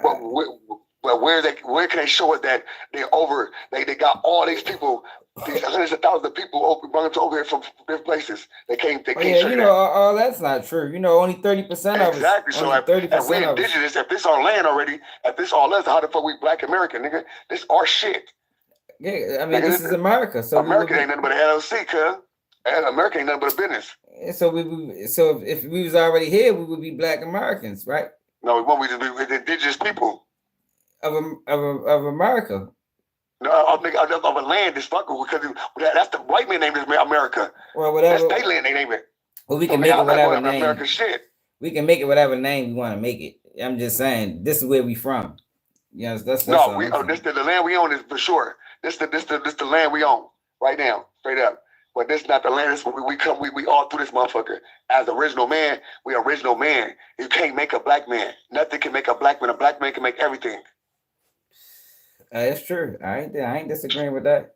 I'm just saying. So if that's the case, nigga, it's original man. So original man, it's everything came out of original man. So like somewhere, if you look at any of the chromosomes, you see everything that these people got the same shit. It's one race. Human beings is one race. Yeah, human beings. Everybody don't fight for us though, bro. I mean, that's everybody don't fight for us though, bro. No, them motherfuckers don't be riding. They wasn't riding for Tamir Rice, bro. They wasn't riding for Mike Brown. That's what everything I love, man. Every nigga that, first of all, the niggas out here where I'm from, they gonna ride because they gonna go with us regardless. We go everything. They gonna do shit. This nigga, any ride, clean ride, all that shit. It'll be everywhere regardless. They gonna always gonna do that. That's just what they gonna do. That is how they gonna do it in LA. That's how it is. Okay, let's go up. It's up. They ain't always it don't need any amount of race. Understand? And what be happening in the joint though? Like how does it go? So that's the thing. So that's the suppression. That's what making this. So that's the white man. We got a white man that owning a prison system, right? Owning a prison. He got 26 motherfucking security, 26 fucking things in there, and we got 5,000 inmates. How can we control this prison? How do we control the prison? I'm saying, yo, them niggas choose sides. Why? If it's like that on the streets, what you saying? Why in the prison do they choose the other side? What you mean? The other side? They got their own side. What do you mean the other side? Yeah, why do they choose their side? How does it, if it's like this on the streets, like you're saying, why in the prisons do blacks and Mexicans be at war with each other? They bad street on black and white. So black and Mexican war in the street. Black and Mexican war in the streets. What you talking about? That's human beings. In the Bible, niggas killing. Niggas don't understand that. Like niggas kill niggas in the Bible. We tribal, nigga. We don't kill each other. That's Bible shit. That shit goes biblical days. That's tribal shit. Yeah, but that's always been like that. But you saying you saying they all ride. We all ride together down there. Is what you telling me. Listen very carefully. Tell me where a place right now, black and kill each other. Right in America right now. We're not talking about that, Slim. No. We got to talk the shit as we're saying. Y'all trying to we that's the narrative playing. We ain't playing there. We talking about the whole. It's the whole thing. It's nowhere in America that's not like that. That where black and black can get into it, Mexican can get into it, Mexican and black can get into it. That's anywhere you put some motherfucking people together in an area, they're gonna get into it. Simple. Exactly. So if they sending them back, if they sending them back to their country, that alleviates that problem. Huh? If they send if so Baltimore's predominantly black, right? Huh? Listen to this. Baltimore is predominantly black. They was moving Baltimore. Okay, all right. They was moving that man by the motherfucking busloads. Eventually. Where? Who ain't moving by busloads? Who's moving by busloads? Biden, the president, you know. Oh, exactly. So say that, Biden, okay. Was moving them in by the busloads. Yeah, not no more, I know. Eventually, as their numbers rise, it's going to cause an issue. It's going to cause an issue between blacks. It's going to cause an issue. That's what niggas understand, bro. Listen, so before there was an essay, before it was Crips and Bloods, bro. All this real shit. While they was before the 13 became, the reason that 13 was created, the reason Mexican Mafia was created, because niggas was doing them badly. Niggas was fucking them over. Yeah. Dead homies. So if that's the case, and we get fucked up by some people, and of course they're gonna be like, oh fuck it. Well, now we got numbers. We're supposed to be like, oh no, niggas gotta make this. That's the part of war. Like y'all niggas be talking half and half. Y'all gotta be real. I am being real. So removing them from the city stops that issue from even becoming a problem. Oh, that's cool. That's your city, bro. But nigga, in California, nigga, New Mexico, that was their shit. All this was their shit. So they been here. Dead homies. This all was their shit. All this, they kind of, the United States got this from them. So this all their shit. They all been through this. That's why this motherfucker called Los Angeles, it's San Diego, San Juan de Capistrano. That's why all this shit's Mexican names. From the top to the bottom of this bitch. I was just watching a video from like the 90s or the 80s about the whites and how the Mexicans and the blacks was going at it with each other in Watts, California. In the 80s? Or it might have been the 90s. It was old. Well, no, man, the Watts beef, that shit happened in Florida. That's like some 90s shit. That's like late 90s, 2000s.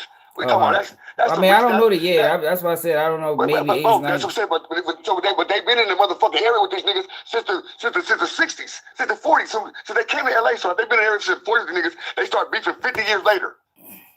For what? I don't know. Why?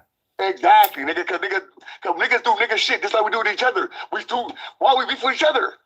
Cause niggas do nigga shit. Niggas feel like niggas little bitty motherfuckers. They can't fight. We gonna beat them up. We gonna stuff them out. We gonna take their money. Niggas do nigga shit. You know what niggas do? The fuck niggas do that to each other. That's what I'm saying. Like, you gotta make it make sense. Like niggas, we gotta act like we ain't doing it with each other. We can't say like. Yo, but that's not the same. Doing it with each other is not the same than another race doing it to you, bro. It's not the same, bro. That's like saying that. Listen, first of all, nigga can't be a pro-black nigga and all that shit and you watch niggas kill each other. Yeah, homies. If niggas gotta stop niggas killing each other before they can start saying anything about anybody else. No, we can kill each other, but at the next person, that's the most disrespectful shit in the world. No, it's not, yo. That's just the most. That's just reality, bro. So when the white niggas killing you, why niggas ain't shooting the motherfucking police up? The white niggas smart. These police killing niggas every day. Or the guy in Ohio ran the police over for killing his son. I'm just saying, yo, like. Oh, exactly. And I swear to God, niggas out here, niggas said that was too much. Not me. I know niggas out here said it was too much. Not me. You personally, you said you. I'm talking niggas, period. Yeah, them niggas lost. Period. Come on, bro. Them niggas don't know what the fuck they want to do. Niggas are so confused. Niggas get mad because they got another race that's considered opposite, but they got together. They keep it together. They stick together. All this shit. Same thing what niggas don't do. Instead of the niggas taking shit like, oh, let's learn from this type of shit. Let's get together. Let's learn to mount together. To all live in a house, nigga, and buy the next house. And buy this stuff. We used to do that. They got that from us. You know what happened? What happened? The motherfucking white man broke that from you niggas, and when they did that, they broke the whole shit. And so when every time you see somebody else do it, y'all idiot. Niggas idiot. Niggas, oh, what the fuck they think it is? They better than us. I don't think, nigga. I mean, I don't maybe out there. Nigga, I'm a black nigga. I know niggas do every day. Niggas talking about how, they all living in the same house. Like, that nigga said the most dumbest shit, like, oh, they mad that niggas living on the same house. Nigga, well, they all ain't 13 of them. You heard what I just said? I said they got that from us. I'm not. See, that I don't know the niggas you talk about, Slim. Them niggas not. Let's break it down there. So you got that from us. Let's say what is us? What is us? All right, let's go with us. So say you saying native, right? Native, all this shit. So what is a Indian? So Native American, right? Indian, right? So that's native, right? Yeah. I mean, Indian. I think black people. I think a lot of black people native to the country. I think Indians are black people. Exactly. So you think that right? You know they had $5 Indians. You know back. Listen, let me say this, man. Before you say that. Hold on. I'm gonna break it up to you. You say Indians are black people. You're right as fuck. You're 100% right. You're 100% right. So you understand that Indians, all the Indians that's around this thing, the first everything was a black man. But period. Roman. Everything Asiatic, first Asiatic person is a black man. But everything you gotta notice too. You say that is that it was a time when you can pay to be an Indian. You familiar with the time? You familiar with the time? $5 Indian. Understand? I'll put down to you. I'll break all that down to you because you skipping pages in the book. Okay, we ain't not skipping. We go straight up. All right, boom. So the word Indian is a white man made up thing to separate the black and the native to indigenous for the. So we got to pay the indigenous for the land, right? So we got to make people that believe they're not indigenous to the land, believe they came through on slave ships. So we put them in our history books and all this type of shit. Got y'all believing all this shit, so you know you'll be indigenous to the land. So y'all, so none of this land is y'all put y'all's straight up, right? So all Indians is indigenous to this land. All that, bro. Real Indians, nigga. Dead homies. Indigenous, black people. Yeah, Indians. That's why Black Wall Street was thriving, because it was Indians, all that, black men, black people. It was on a reservation. That's why it was thriving. All that was all that shit. They was thriving, right? They owned the land. Now, same that on this part. Mayans, it's Indians. That was black. They got raped by the Spaniards, and created a whole nother people. They was black people that got raped by the Spaniards that created Hispanic. That is the black people. Dead homies. You understand what you're talking about? Like, niggas don't understand what they're saying. Like, dead homies, niggas be so whitewashed with American history that y'all don't understand what the fuck going on. We so confused. They confuse us so much, our people, because that we call genocides on each other, my nigga, and don't know that, oh, this because they lighten somebody's skin up, my nigga, that they the same motherfucking people, bro. Dead homies. Same motherfucking people. Yeah, but the culture is different. The culture is different. Yeah, it is, bro. That's why we clash. That's why we clash, bro. Oh my God. That's why we clash. Why is the culture different? Why how the culture get different? The culture get different because of the white man taking control, breaking the culture up, making people nigga pray to sun gods and pray to different things and all types of shit. That's what they do. They switch it up so you can be want your God. That's how they do it. They can't control the mass. That's why if you do on a job application, it's the simplest thing. You see how everybody race is split up in 1,000 different places, and then all whites is bunched up to Caucasian. Before they want to make themselves look the minority and everything is like the majority. The fuck? They fucking whitewash everything. They brainwash every fucking body. That's what they fucking do. And motherfuckers still going, saying they black or pro-black, and y'all going under all this white ideology shit. You can't be pro-black and you go all through the white man shit. You go everything you going under is white man shit. You gotta find out. You gotta go historic and find out the original shit going on. Then you can wake up. But you can't say that. Go back and think about America. That shit ain't nothing. America is somewhere our peoples came after they've been enslaved. It's 400 years of slavery. America wasn't even that old. We're under 600 years now. But at the time it was 400 years of slavery, America wasn't even that old. So how the fuck do they mean? They mean the Hebrews. That's what they mean. They don't mean a fucking no Black America. Black America ain't what they old. So what's going on? What I'm trying to understand is what's the end goal, yo? The end goal is what? For what? For what's going on in California? It's fuck the government, period, nigga. I'm not with no government. Fuck the government. Everything the government got going. Government, nigga, next nigga's the next. I don't give a fuck what next niggas say. I listen, bro. I'm not with the police at all. I would never fuck with the president. I would never go with the government. Because they saying this and that because they want to push people. That's the honest thing they want to do. So after the government showing us, hey, push the Mexicans out with it. Everybody go get, nigga, fuck them, nigga. I'm going with them. Oh, every time.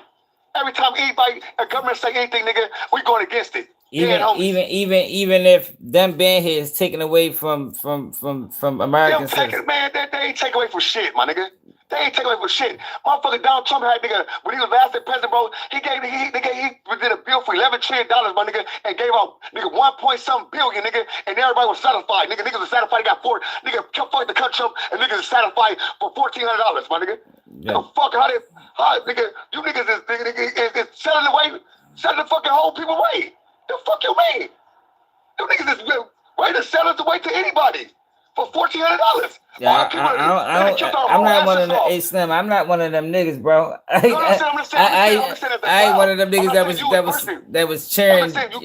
No, I'm saying niggas was though, bro. It was niggas was. It was 1,400 niggas. Yeah, but those are ignorant people, bro. Like you can't. When we talk about stuff like this, you can't mention ignorance, like because ignorance holds no. So I'm telling you this, bro. All this shit that is underlying shit, everything is, and they use our ignorance food against us. They use our hatred to the next race. They show you on the internet, on the next race. They use this hatred against it, so the niggas can, fuck them and this, that, woo, woo, woo, and that, no. I just don't think that's our fight, bro. Like, we got our own fights. We got our own fights, my nigga. What's our fight? We still fighting oppression over this bitch. We still fighting economic issues. We still fighting for reparations. Like, yo, we got a lot to fight for, bro, and I don't see them fighting for us. So why the fuck is we fighting for them? Now, let me tell you something, bro. This is my point on neighborhood crib. How we, all these years we was fighting for this oppression, my nigga, we get nowhere, right? So now, when they suppressing everybody else, my nigga, we don't go in and kick niggas in the ass. We tell them, hey, look, we've been telling this motherfucking shit. Get your ass off the ground, nigga, and we all come together. Nigga, yeah, but that's not going to happen, though, Slim. Straight up. That ain't going to happen, though, bro. Yeah, I'm going to show you how it happen. Now, listen. Hey, if you pull it off, it's never going to happen with niggas out there that's quick to say what's not going to win and don't fight for shit. It's for niggas that sit back and be like, hey, yo, I don't think this hey, nigga ain't never tried nothing. Nigga, ain't nothing came to a prayer, nigga, to nothing, nigga, because ever. If it would have happened, if we had a million instances, yo, we've been fighting this fight for 60 years, bro. If it had happened, it'd have happened by now, man. Too late, nigga. What you mean 60 years? I'm talking. Nigga, fight for nigga 500 years. I'm gonna tell you, bro. I'm not going back to Africa, bro. I don't go back to slavery. I'm talking about civil rights. I'm talking about. My nigga. No, shit didn't get bad. Shit didn't get bad for the black community. You can't fight for half knowledge, but I'm saying you gotta know all everything you're going for. You can't fight halfway. Then you see how it's like Martin Luther King. You fuck around and sell us to the people, nigga. Then you're fighting for equality and equal rights, and now we that's how we setting our people out. Damn, homies, you start setting us out. Shit ain't getting stuck. Halfway. Shit ain't start getting fucked up, yo. The crack cocaine got introduced to the community, bro. Yeah, shit start getting fucked up. We was driving. Nigga, shit was hot. Before crack cocaine, nigga, the Panthers already getting smacked down and all type of shit, nigga. Before crack cocaine. That was the beginning of it. Shit was already cracking, nigga. That was the beginning of it, bro. I'm talking about that's what destroyed. That was heroin era. That was the 70s. Heroin and all that, nigga. That was the 70s. Before that. Black Panthers was the 70s. So the Panthers were all that was the 60s and 70s, The Panthers came after Martin Luther King, Malcolm X. What I'm saying is, bro, that's why I said 60 years. That's why I didn't go back until I'm just giving you reasons why I said 60 years. Like I don't go all the way back into all of those times. Like I don't look at them deal niggas, with Malcolm that. X, Martin Luther King, all them niggas, they don't go back 60 years. They don't go back them years. They say, nigga, this shit been, you gotta know the whole fight. So a nigga can't understand the whole fight. It's like we Nigga know the whole halfway. fight, but it's a moot conversation to even go back that far. I think that's what's keeping us back. That's why we can't get reparations, because we keep going back to slavery. When it's a million, when it's what we need reparations for? Because that's the problem with niggas. We want a handout from a white man again. It's not a handout. Nigga, white man give us some motherfucking money. Slim, it's not a handout. Motherfucking money because we can have control over it. Nigga say like all these other niggas. Then once he say, oh, and then the banks take it, oh, for any reason, guess what? Now your money going again. Slim, that's the problem with black people. Instead of taking, that's the Martin Luther King said that. Oh, give us something, white man. Give us something. Bro, we want to. It's not a handout, my nigga. It's not a handout. Everybody, you know, it's old. And build your own shit. Nigga, build your own shit, nigga, society, nigga, and keep the motherfuckers out of it. That's the problem. Niggas wanna, hey, no, y'all need that. We do this. Y'all niggas buying all these white ass, not you personally. I'm saying people. They buy these white ass shit, all this type of shit. Go to all these white ass stores, don't do nothing black. Dead homies, but they all doing this black power shit. Dead homies. Straight up, don't do nothing black. Go to Walmart, Target, and all type of shit. Dead homies every day.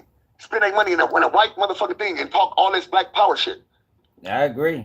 Like, nigga, they got it. Yo, dollar is where it counts at. Nigga, it start with your motherfucking money. It start with the dollar, nigga. Dead homies, nigga. Right. And they got fuel. The more people you gather up, the more you have together, nigga, and you come together with that paper. Now, my nigga, that's the more. And now community is being exploited. That's what I'm saying. You fighting for people that's exploiting the community. No. Our community is exploited. Listen, hold up, Slim. Hold up. Our community is being exploited by Hispanics.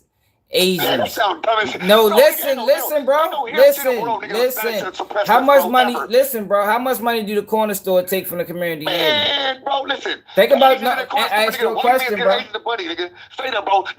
Bro, come on, bro. You gotta look it up. You can't go to that. You can't go to the Asian community and start a business, bro. I'm talking about some real life shit. That ain't racist. That's the facts, bro. Oh, they on the corner hustling. A nigga get on his ass outside and do the same thing, nigga. What niggas don't want to do. Niggas lazy as fuck. They want to ask for a handout. Slim, I'm explaining to you. Every day, nigga get dough. Nigga on a dead home. Niggas out here begging for money. Slim, listen, bro. I'm trying to explain to you why the money. Niggas hard, nigga. They got hustle, nigga. Niggas mad because they got hustle. Hey, Slim. I'm not mad at nigga with hustle. Slim, I'm explaining to you why our money don't circulate. Man, listen, our money don't circulate because niggas. No, our money don't circulate because we let anybody come to our hood and build, my nigga. Man, that's out, bro. Our money don't circulate, nigga, because the black niggas tell you our money don't circulate because the black don't spend money with us. Yeah, homies. The blacks don't spend money with each other. Yo, that's not why our money don't circulate, bro. That could be part of the reason. That could be part of the reason. The bigger reason is we got Chinese food stores on every corner. That's why I got AN accounts, bro. I do this shit, bro. And that's when you see how what community hold the dollar the longest. And the black dollar never turn around, bro. Why? Because we got Chinese food stores everywhere. We got Abib in them on a, that's why our money don't get. Now. We got Chinese stores everywhere. Nigga don't go to stores, nigga. We got black businesses right now, my nigga, my mama, nigga. That nigga don't go to, nigga. We got black restaurants we don't go to, nigga. Straight up. Yeah, that's not why our money don't circulate. That is a small problem, bro. Because niggas go for the names. This like niggas wearing Louis Vuitton and all this other shit. Niggas going for these fucking names. Gucci and all this. Nigga, they make it look good. Nike and all that. Nigga fight to white people. Nigga, that shit sound crazy. This what niggas doing. I mean, any kind of nigga doing a closet right now, but nigga, that whole closet is white designer shit right now. Dead homies. All the money you gotta spend, hundreds of thousands of the white man pocket, and you niggas talking black power.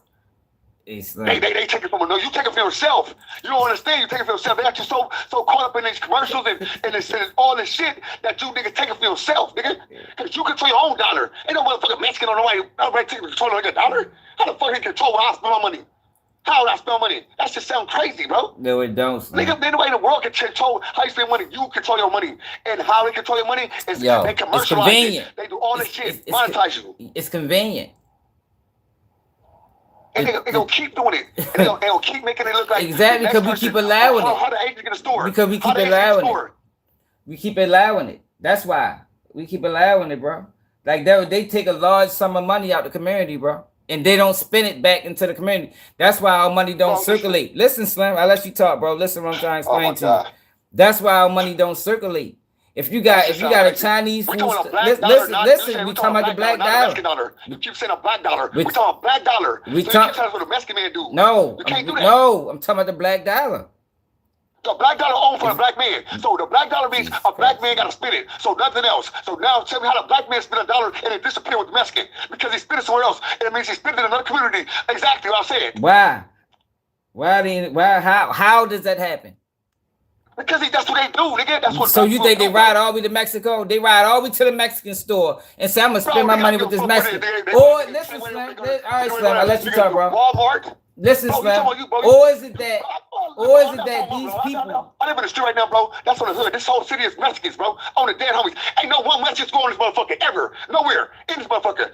You all that, I don't know what the fuck you talking about. When you got your Phantom in your store, ain't no Mexican stores. You can say Asians, ain't no motherfucking Mexican stores. I'm not saying. I'm saying all of them, yo. I'm not just talking about Mexican, yo. I said Asians. I said Indians. 7-Elevens, nigga, and all type of shit. I was always, nigga, ain't no stores like that over here, bro. You get one nigga store owned by the Arabs. They got all of them are taking money from the community, bro, and they're not giving it back. That's why that's what I'm trying to. You keep talking. Slim. For the black dollar. Slim. So that means a black man got to spend a black dollar, bro. Slim. The black dollar Listen, I'm trying to black explain community. to you, bro. That means the black community. You keep talking about the next community doing. I'm saying the black community, the black dollar. You keep talking about how they get the dollar. They should have the dollar. And we because their stores are in our neighborhoods. Oh my God, bro. Like I'm trying to, this is facts, bro. Like this is not my Slim. This is not my opinion, bro. I have to buy for the store. This is not my opinion, bro. These are facts. I'm just saying this. Like you loud, and I'm listening to you, bro. But you're wrong. Never buy enough for the store on 55th and Yo, we spend with black. Yo, we spend with black owners, bro. We spend with black businesses. Who spend black businesses? You? Black people spend. I did. Yeah, I always spend with black businesses when I see black businesses. Listen, bro. But they're not. They're not. Say that, my nigga. I'm saying this, bro. That's for my kids, nigga. Even when I was doing that shit, the first one, C-Mac was doing that shit with the thing. We're doing that shit, bro. A lot of niggas don't do it. That's the main thing they say, bro. They don't get this. They don't get black people spending black business. They get other people buying into them. This like that's what they do. Black people don't buy into each other. That's what it is, cuz. You don't see black people. That's part of the reason. Yo, I'm not denying that. That's part of the reason. That is no, it's not the main reason. That's not the main reason. That's what it is. No, niggas hate niggas. No, niggas do. It is a lot of self-hate, but that's not the main reason, bro. Bro, the suppression is so deep. This is what happened, bro. That's probably 20% of the reason, bro. Y'all got lost in the fight. That's the thing is y'all lost, cuz. That it's like it's one op, nigga. Dead homies. Y'all trying to figure out how to add these op to this op and this op and this op when it's just one op, because that's the thing. Motherfucker trying to. Y'all been get distracted by little shit. I'm about to deny that. To get to. Y'all gotta stop getting distracted. That's the. I'm tired of people getting distracted. Oh yeah, no, hey, this happened. Man, listen, that's distraction. Yeah, mama. I know there is one out, but yo, we ain't fighting the same fight. And that's just, and we ain't never been fighting. We outside, nigga. And I swear to God, all my I see so many gangs out here, nigga. So many Crip gangs, LA niggas outside, nigga. That just say they outside. Nigga, I don't know what niggas talking about. After this, how niggas talking on the internet, but niggas outside. So after this, they Belizeans, they partners, after this, it should be no more beef. Nigga, they from the set. So after this, it should be no. So after this, it should be no more beef between the Hispanics and the Mexicans in California. After black people, blacks and Hispanics, after black people that went out there and rallied and protested and raised war against the government, this should cease the beef that ever happened. This should stop it all.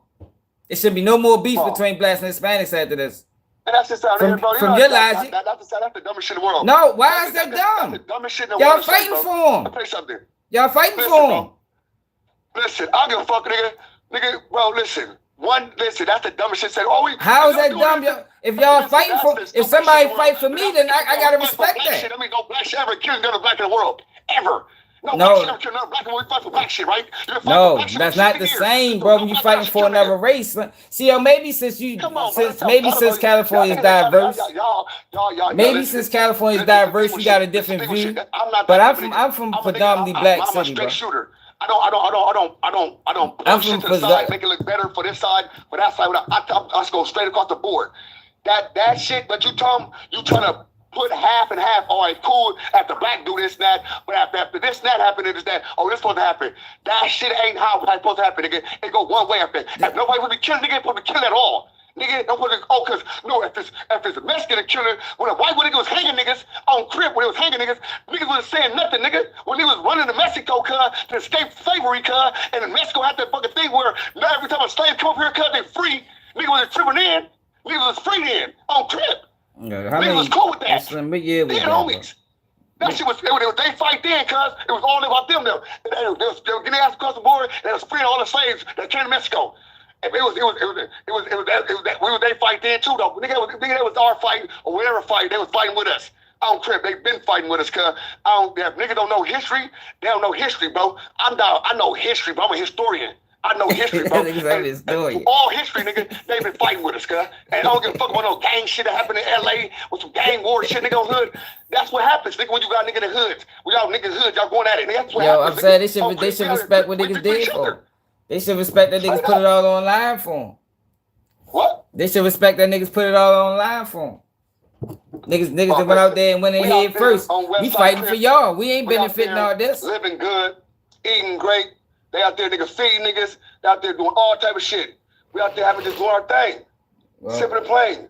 I hope that nigga, listen, we outside, nigga. Hopefully everything. That's what we do, bro. Like nigga on the hood, like we really out here for like niggas that like that's cool when people don't live with people. You know what I'm saying? It's good. A motherfucker say about I never lived with a Dominican in my life, so I can say how much I don't like Dominicans. I don't think Dominicans should be this and don't do that because I never lived with Dominican.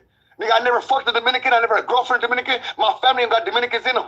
So I can say what I want to say about Dominicans. But nigga, when you out here, nigga, your family you got Spanish in your family and all that type of shit, cuz. Honduras and all that type of shit, nigga. Nigga on the hood, nigga. Nigga, got little cousins that be full-blown Mexican. I'm rolling. Nigga can't, nigga, on it. That's what it is.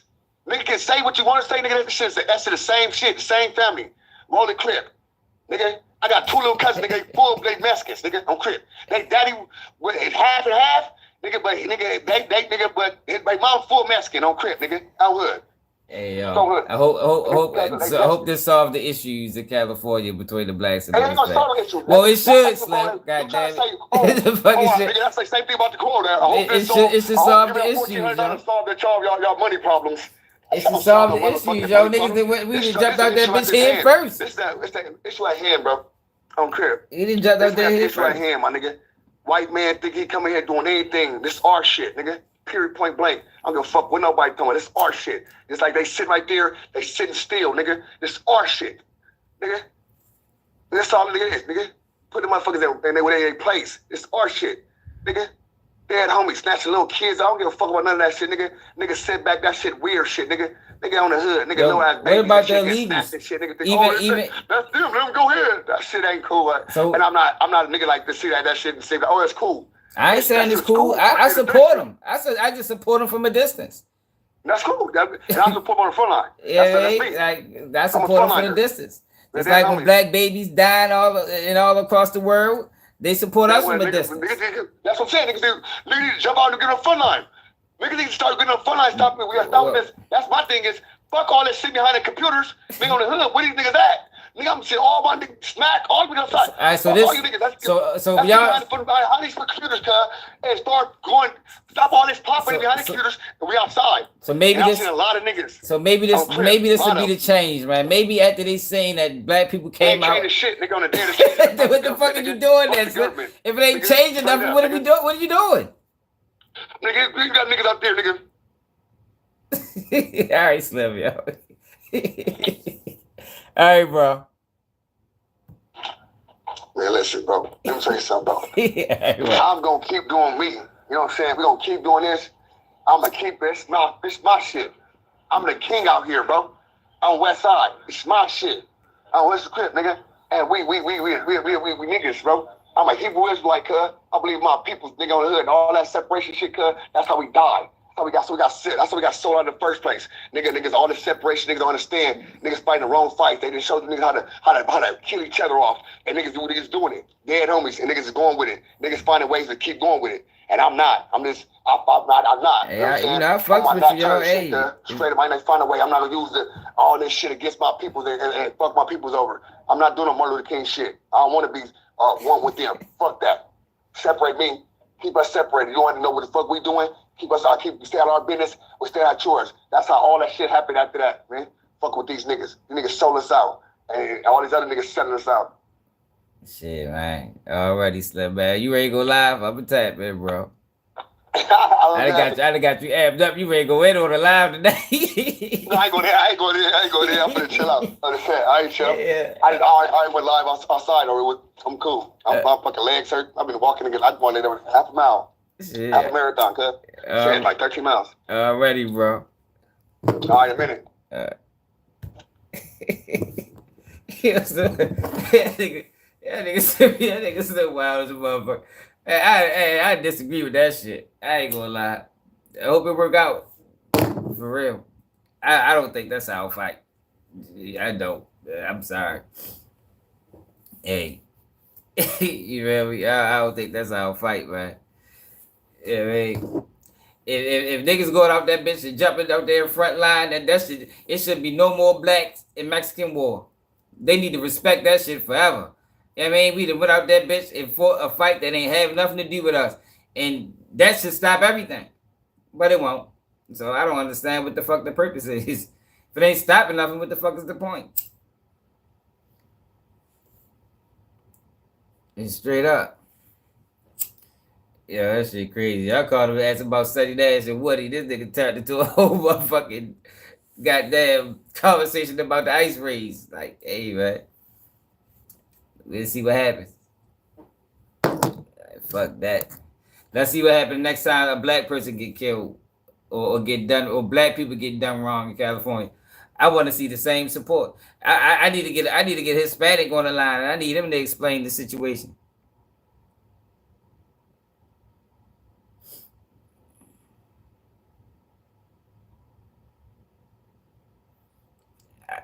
Man, Lord, I know that. I don't know what's the man. I don't know. I don't know what it is. I mean, he had to tell you. You feel me? But I don't know.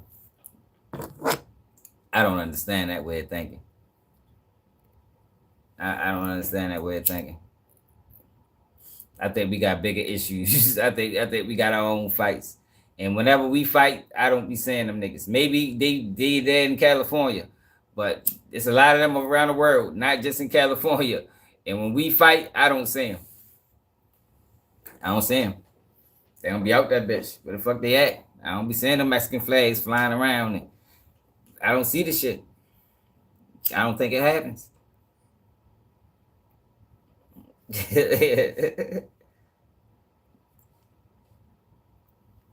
He said, do a Black Lives Matter. Hey, I bet they was. I know they was. You know what I mean? I don't know. I don't know, man. Maybe it's something personal to him. Maybe it's something personal to him. So you got family members.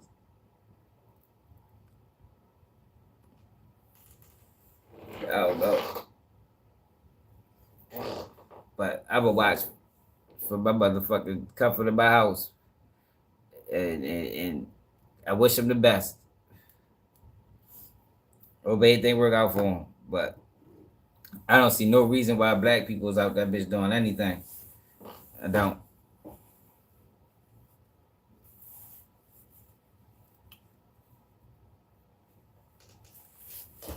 Hey, Lloyd, you in Cali? You out there front line too? Hey, Lloyd, why you out there in front line, man? What the fuck going on, man? Niggas supposed to be out that bitch.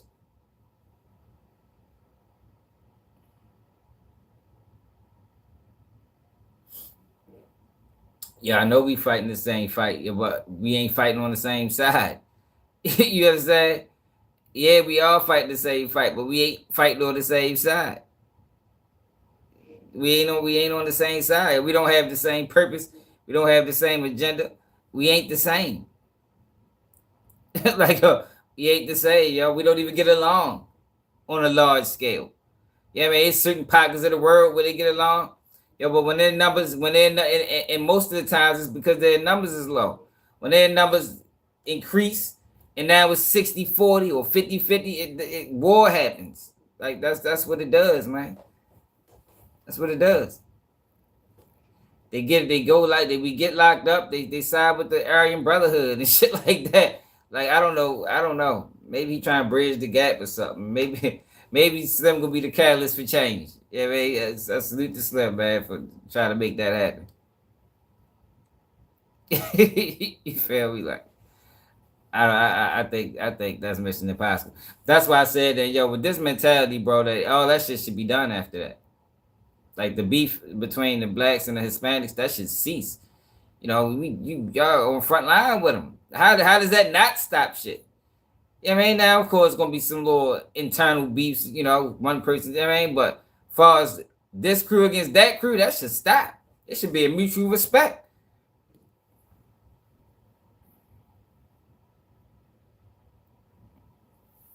Yeah, they do. But we ain't running the plays.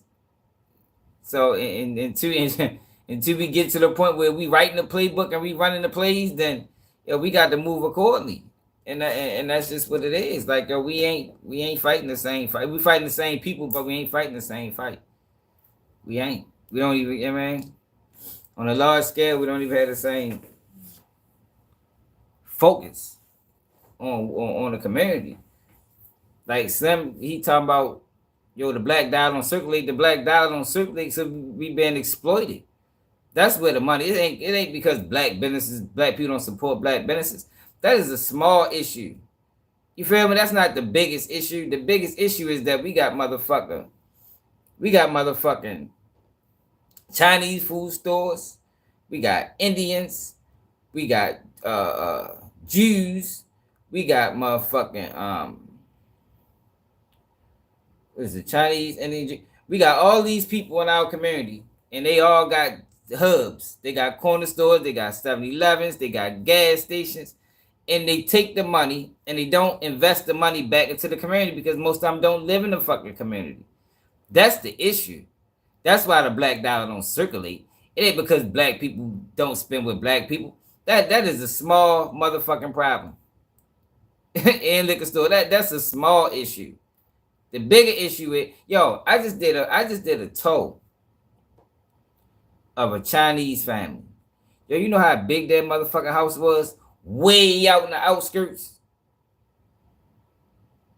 Man, house big as a bitch. I'm looking at this bitch like, damn. And I know they run a Chinese food store. I can tell. I mean, you know, Chinese. You know when you say them.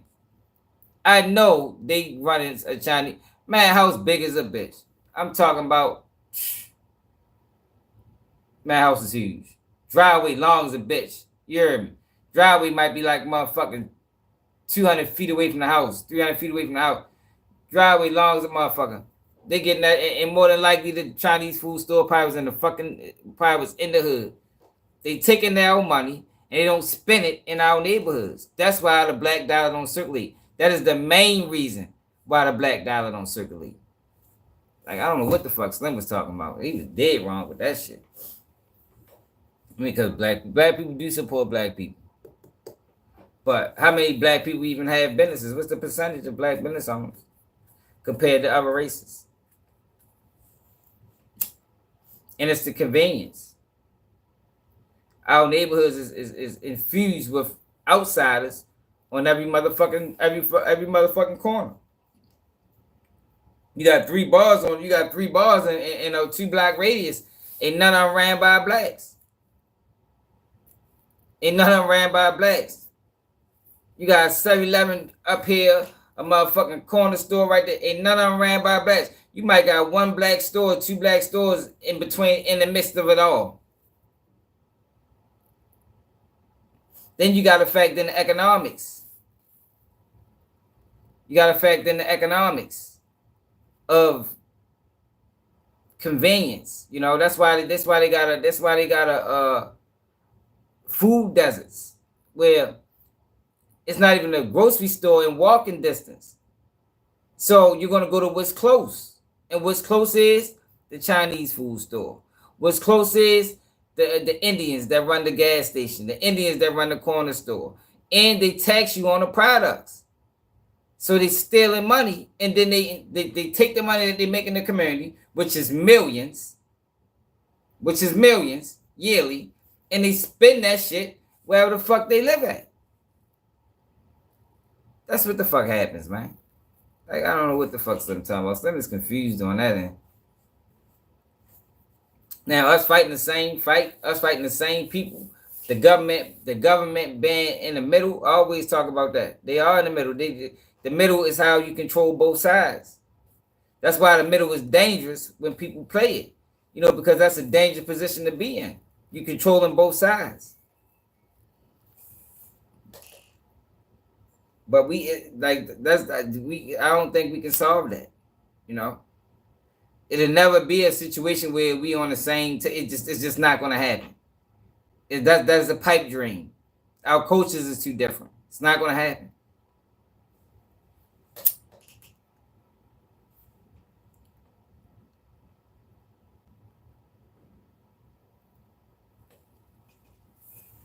But you told that 5 what time is it? That's 1:33, man. Shit, we ready to wrap it up. Man, see the ODM Slim, man. Yeah, man, that's what the fuck that shit be. I play the card at 6. Man, if y'all new to the channel, make sure y'all subscribe, man. Hit that like button.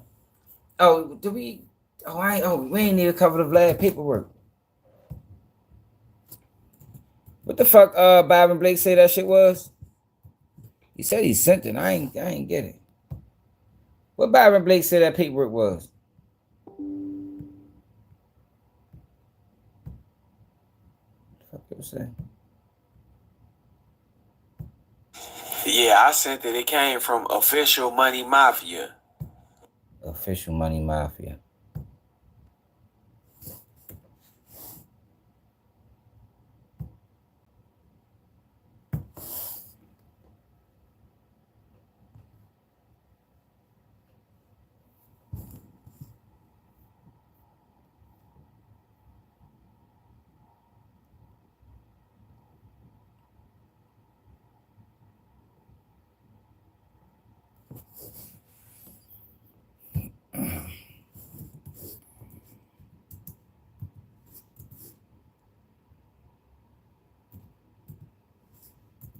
Yeah, I ain't.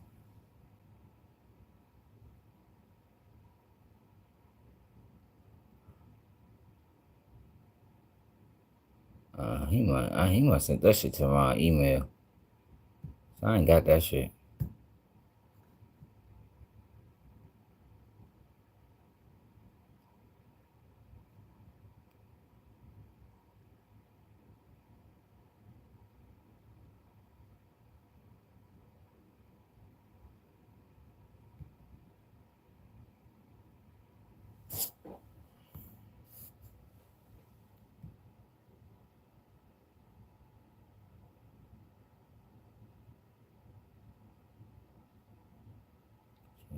Oh.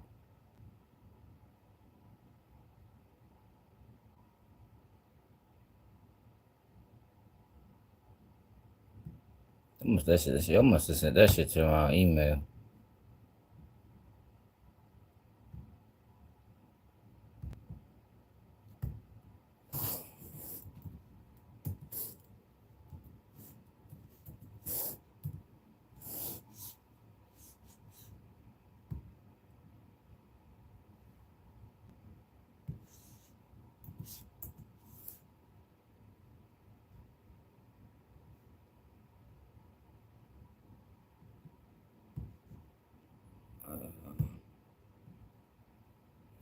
How the fuck you change this shit?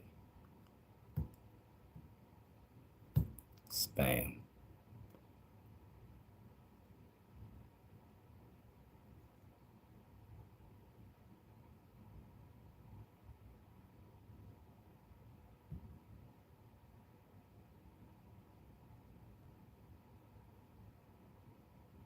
Okay, here you go.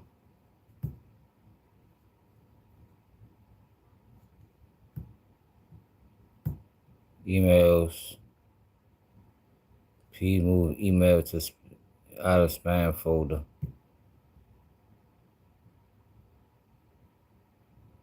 Mark not as spam.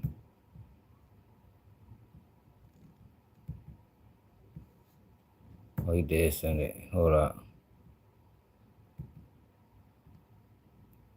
What the fuck did it go at?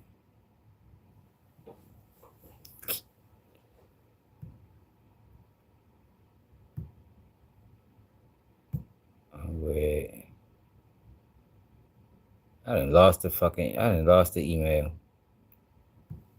God damn it.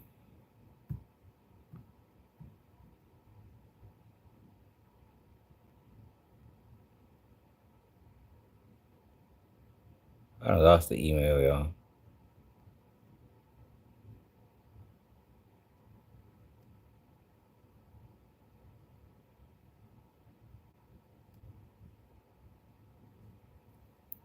Now, where the fuck could I find that email at? Inbox.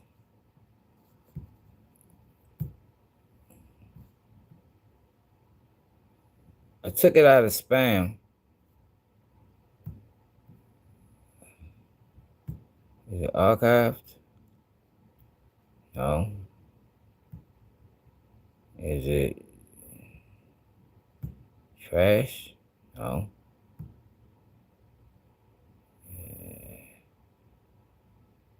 I just marked it as not as spam. Now I lost it.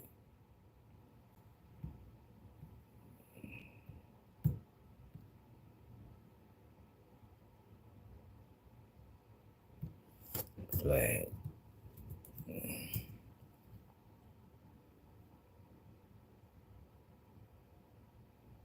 Dang, I done lost the fucking message.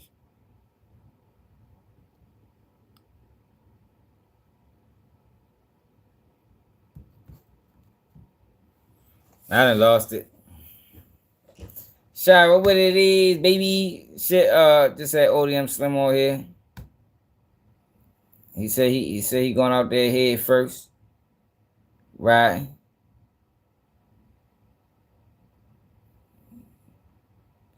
I lost the message, y'all. I don't know how to find it.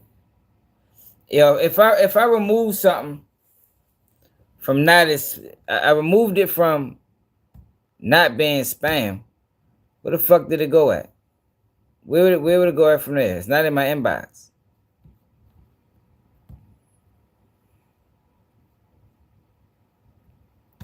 Folder.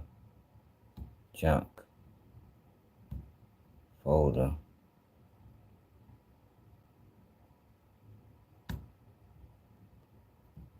Where would the message go at, y'all? Do anybody know? Who know about emails?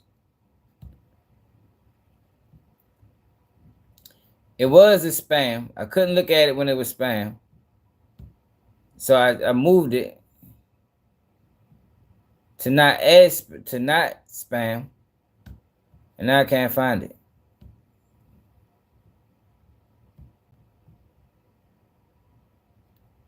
Schedule? No. I checked the trash. I ain't got nothing in there. Nothing in trash. It's nothing in unread.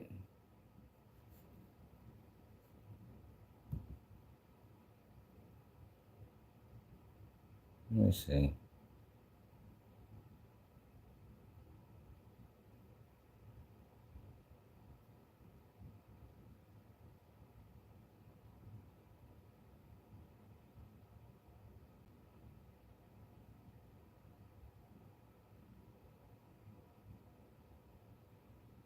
I lost the email.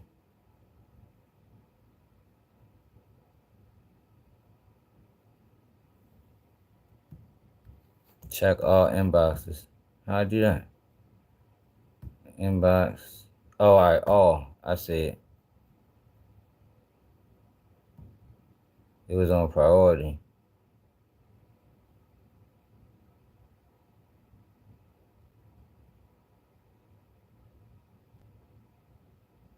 There you go.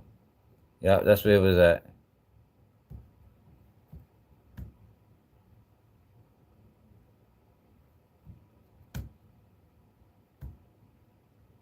All right, we got it. Appreciate it, Mo. It did. It went back to inboxes. It was on all inboxes. So this is DJ Vlad's lawsuit against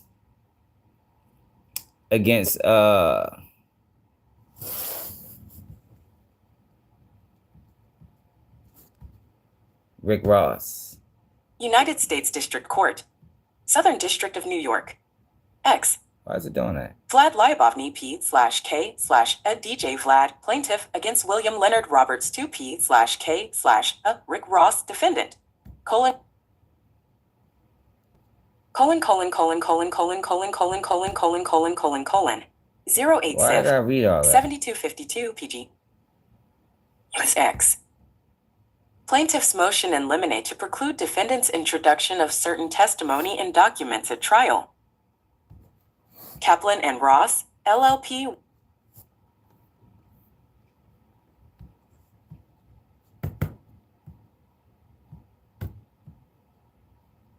Why is it doing that? United States District Court. Oh, well. Why does it stop me all the way up here? All right, in this civil case, in which plaintiff was savagely beaten and sustained permanent injuries in Houston, Texas, on August 18, 2008, defendant apparently attempts to introduce prejudicial and irrelevant facts to improperly influence and confuse the jury. This motion intended to readdress the issue. During plaintiff's deposition and personal injury action taken on January 7, 2010, counsel for defendant elicited testimony from plaintiff concerning plaintiff's sale of mixtapes prior to the events complaint,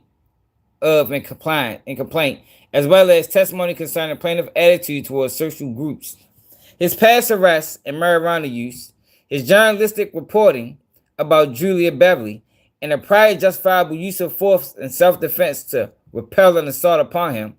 Plaintiff believes that defendant may intend to introduce portions of defendant's deposition testimony relating to the objects to these subject areas, described more specifically in Schedule A, which is annexed hereto, as well as other evidence relating thereto at trial. However, neither plaintiff testimony nor evidence supporting that testimony is relevant to the claims asserted in this action. Moreover, even if deemed relevant, the probative value of the testimony and evidence is far outweighed by the prejudice that will result in plaintiff from their admission. So this is Vlad. This is Vlad Vlad filed a police report on Rick Ross. In addition, plaintiff believes that defendant will attempt to introduce evidence at trial relating to the fact that defendant was never criminally charged or convicted of underlying assault that took place in Houston, Texas on August 10th, 2008 in order to impermissibly persuade the jury that defendant has no legal responsibility for the assault at issue. So various mixtapes, probably,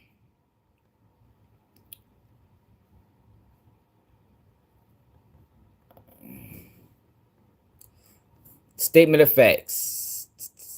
DJ Vlad, that was allegedly orchestrated by defendant William Leonard Roberts II, professionally known as Rick Ross, with the purpose and intent to obtain retribution for plaintiff journalistic reporting about him. Plaintiff, an established and respected member of the music community, hosts a hip-hop news website, Vladtv.com, which during 2008 commented on the fact that defendant, contrary to his carefully crafted public persona as a drug dealer and gangster, was a former correctional officer. I didn't even know that Vlad the one that introduced that shit to the world. I didn't know Vlad did that. Vlad was out of order for doing that, for real. See, I wasn't that in tune with these niggas back then. I don't even think I was home in 2008. No, the fuck wasn't. I wasn't even home at this time. I didn't know Vlad introduced that evidence. I mean that did y'all know that? Did y'all know Vlad the one that exposed Rick Ross for being the CEO? I didn't know that. I didn't even know I was booked at the time. Like, what the fuck? I thought I knew that shit before being booked. I must have found out when I came home. Yeah, I didn't know that. Yeah, Vlad the one introduced. Vlad the one produced that shit. See, that's that bullshit. That's the shit niggas do. Like, yo, you gonna expose the man for being a CEO, and then when he pressed you, you fucking call the police? No, Vlad did it. Plaintiff claimed that at the meeting, defendant. All right, so plaintiff maintains that defendant lured plaintiff to a meeting in Houston, Texas on August 10th, 2008, for the purpose of obtaining retribution for those comments. Plaintiff claimed that at the meeting, defendant, through his entourage or posse, consisting of a personal manager, 2 business associates, and a friend, fellow rapper named Gunplay, Gunplay was there, with whom defendant had collaborated, acted upon the direction and behest of defendant, without just cause or provocation, intentionally, willfully, maliciously, and unjustifiably, brutally assaulted, battered, and struck plaintiff about his head and body. What the fuck you mean? How is it going to say unprovoked, unintentionally, unjustifiably? I think it was justified. Like, how is it not justified? Rick Ross said he sold drugs. You tried to ruin that man's image. You actually did ruin his image. I think he had every right to go upside your motherfucking head, Vlad. I think he had every right to go upside Vlad's head for that. Like, I think that is justified. Vlad a bitch for that. See, that's the shit that these niggas do. Like, how you gonna do something like that and then play victim? He sound like the girl want to stand at Diddy, in Diddy trial. You exposed the man for not being a street guy, and now you playing victim like it was unprovoked? That's crazy. That's wild. I don't think you can call it unprovoked. No, although a police report was taken by Houston Police Department to date, the defendant has not been charged or convicted of a crime related to this incident. Look, so although a police report was taken by Houston Police Department, which means Vlad filed a police report,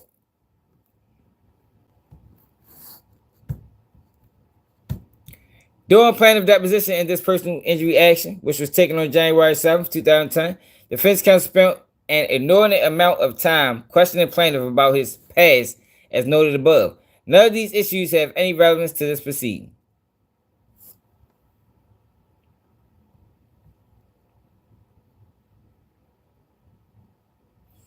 Then they got the video. Yo, we got still. Hey, Byron Blake need to get the video of Vlad beating. So they got a video of Vlad getting his ass whipped. Have anybody ever seen that? Has that video ever been released?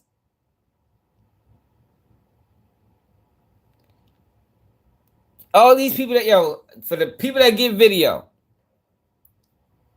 it's a video of Vlad getting beat up by allegedly Rick Ross and them, and ain't nobody get that. That nigga Vlad probably brought that bitch immediately. He probably buying it now if he ain't already thought about it. Yeah. I'm ready to hit Byron Blake. You need to get that video. I would like to see that.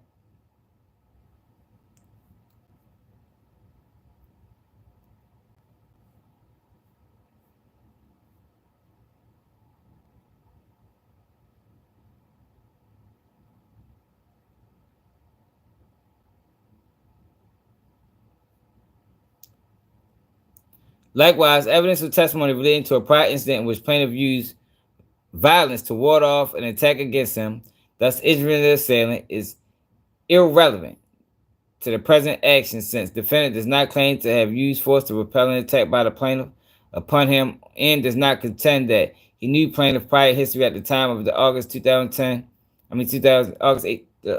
2008 incident.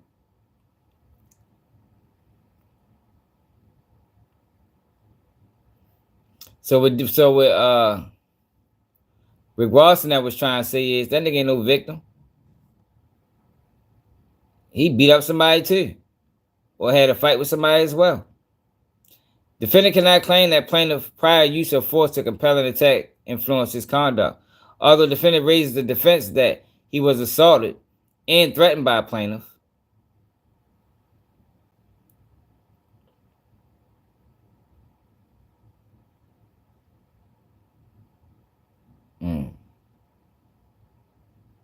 defendant admitted in his deposition testimony given January 18, 2010 that he did not feel threatened by and was not assaulted by a plaintiff on the date in question.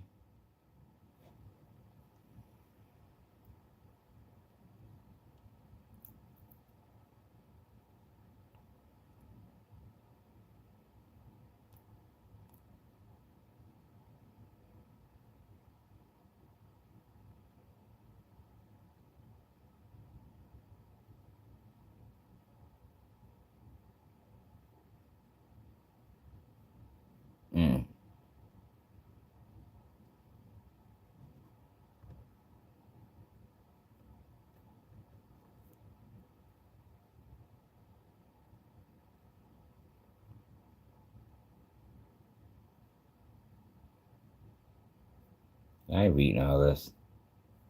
I really just wanted to read the fact that it showed that Vlad wrote a motherfucking statement.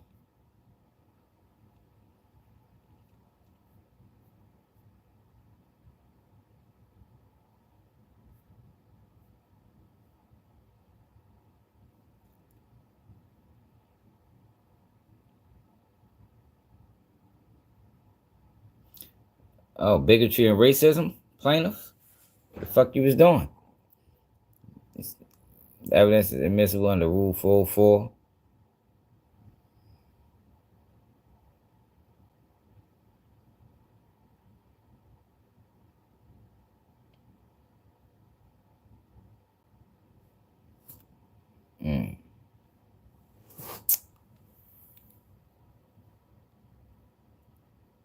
He asked for you gonna try to get it? Yo, try to get that motherfucker, man.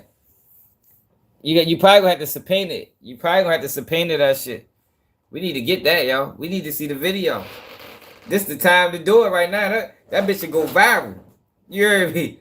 If a motherfucker get the video of Vlad getting his ass whipped from 2008, you're going viral. Straight up and down. You ain't gotta worry about that. That bitch go do the numbers. I share it. At the very least, I share that motherfucker. You heard me. Straight up. I wanna see it. Even if I don't share it, I still wanna see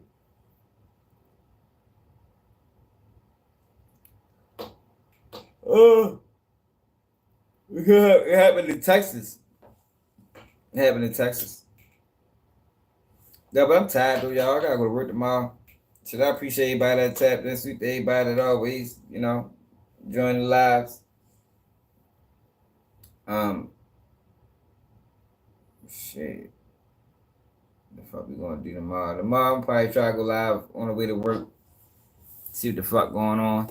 It's another day. Keep it GDs. Make sure you hit that like button. Make sure you subscribe to the channel, share the live, and we out.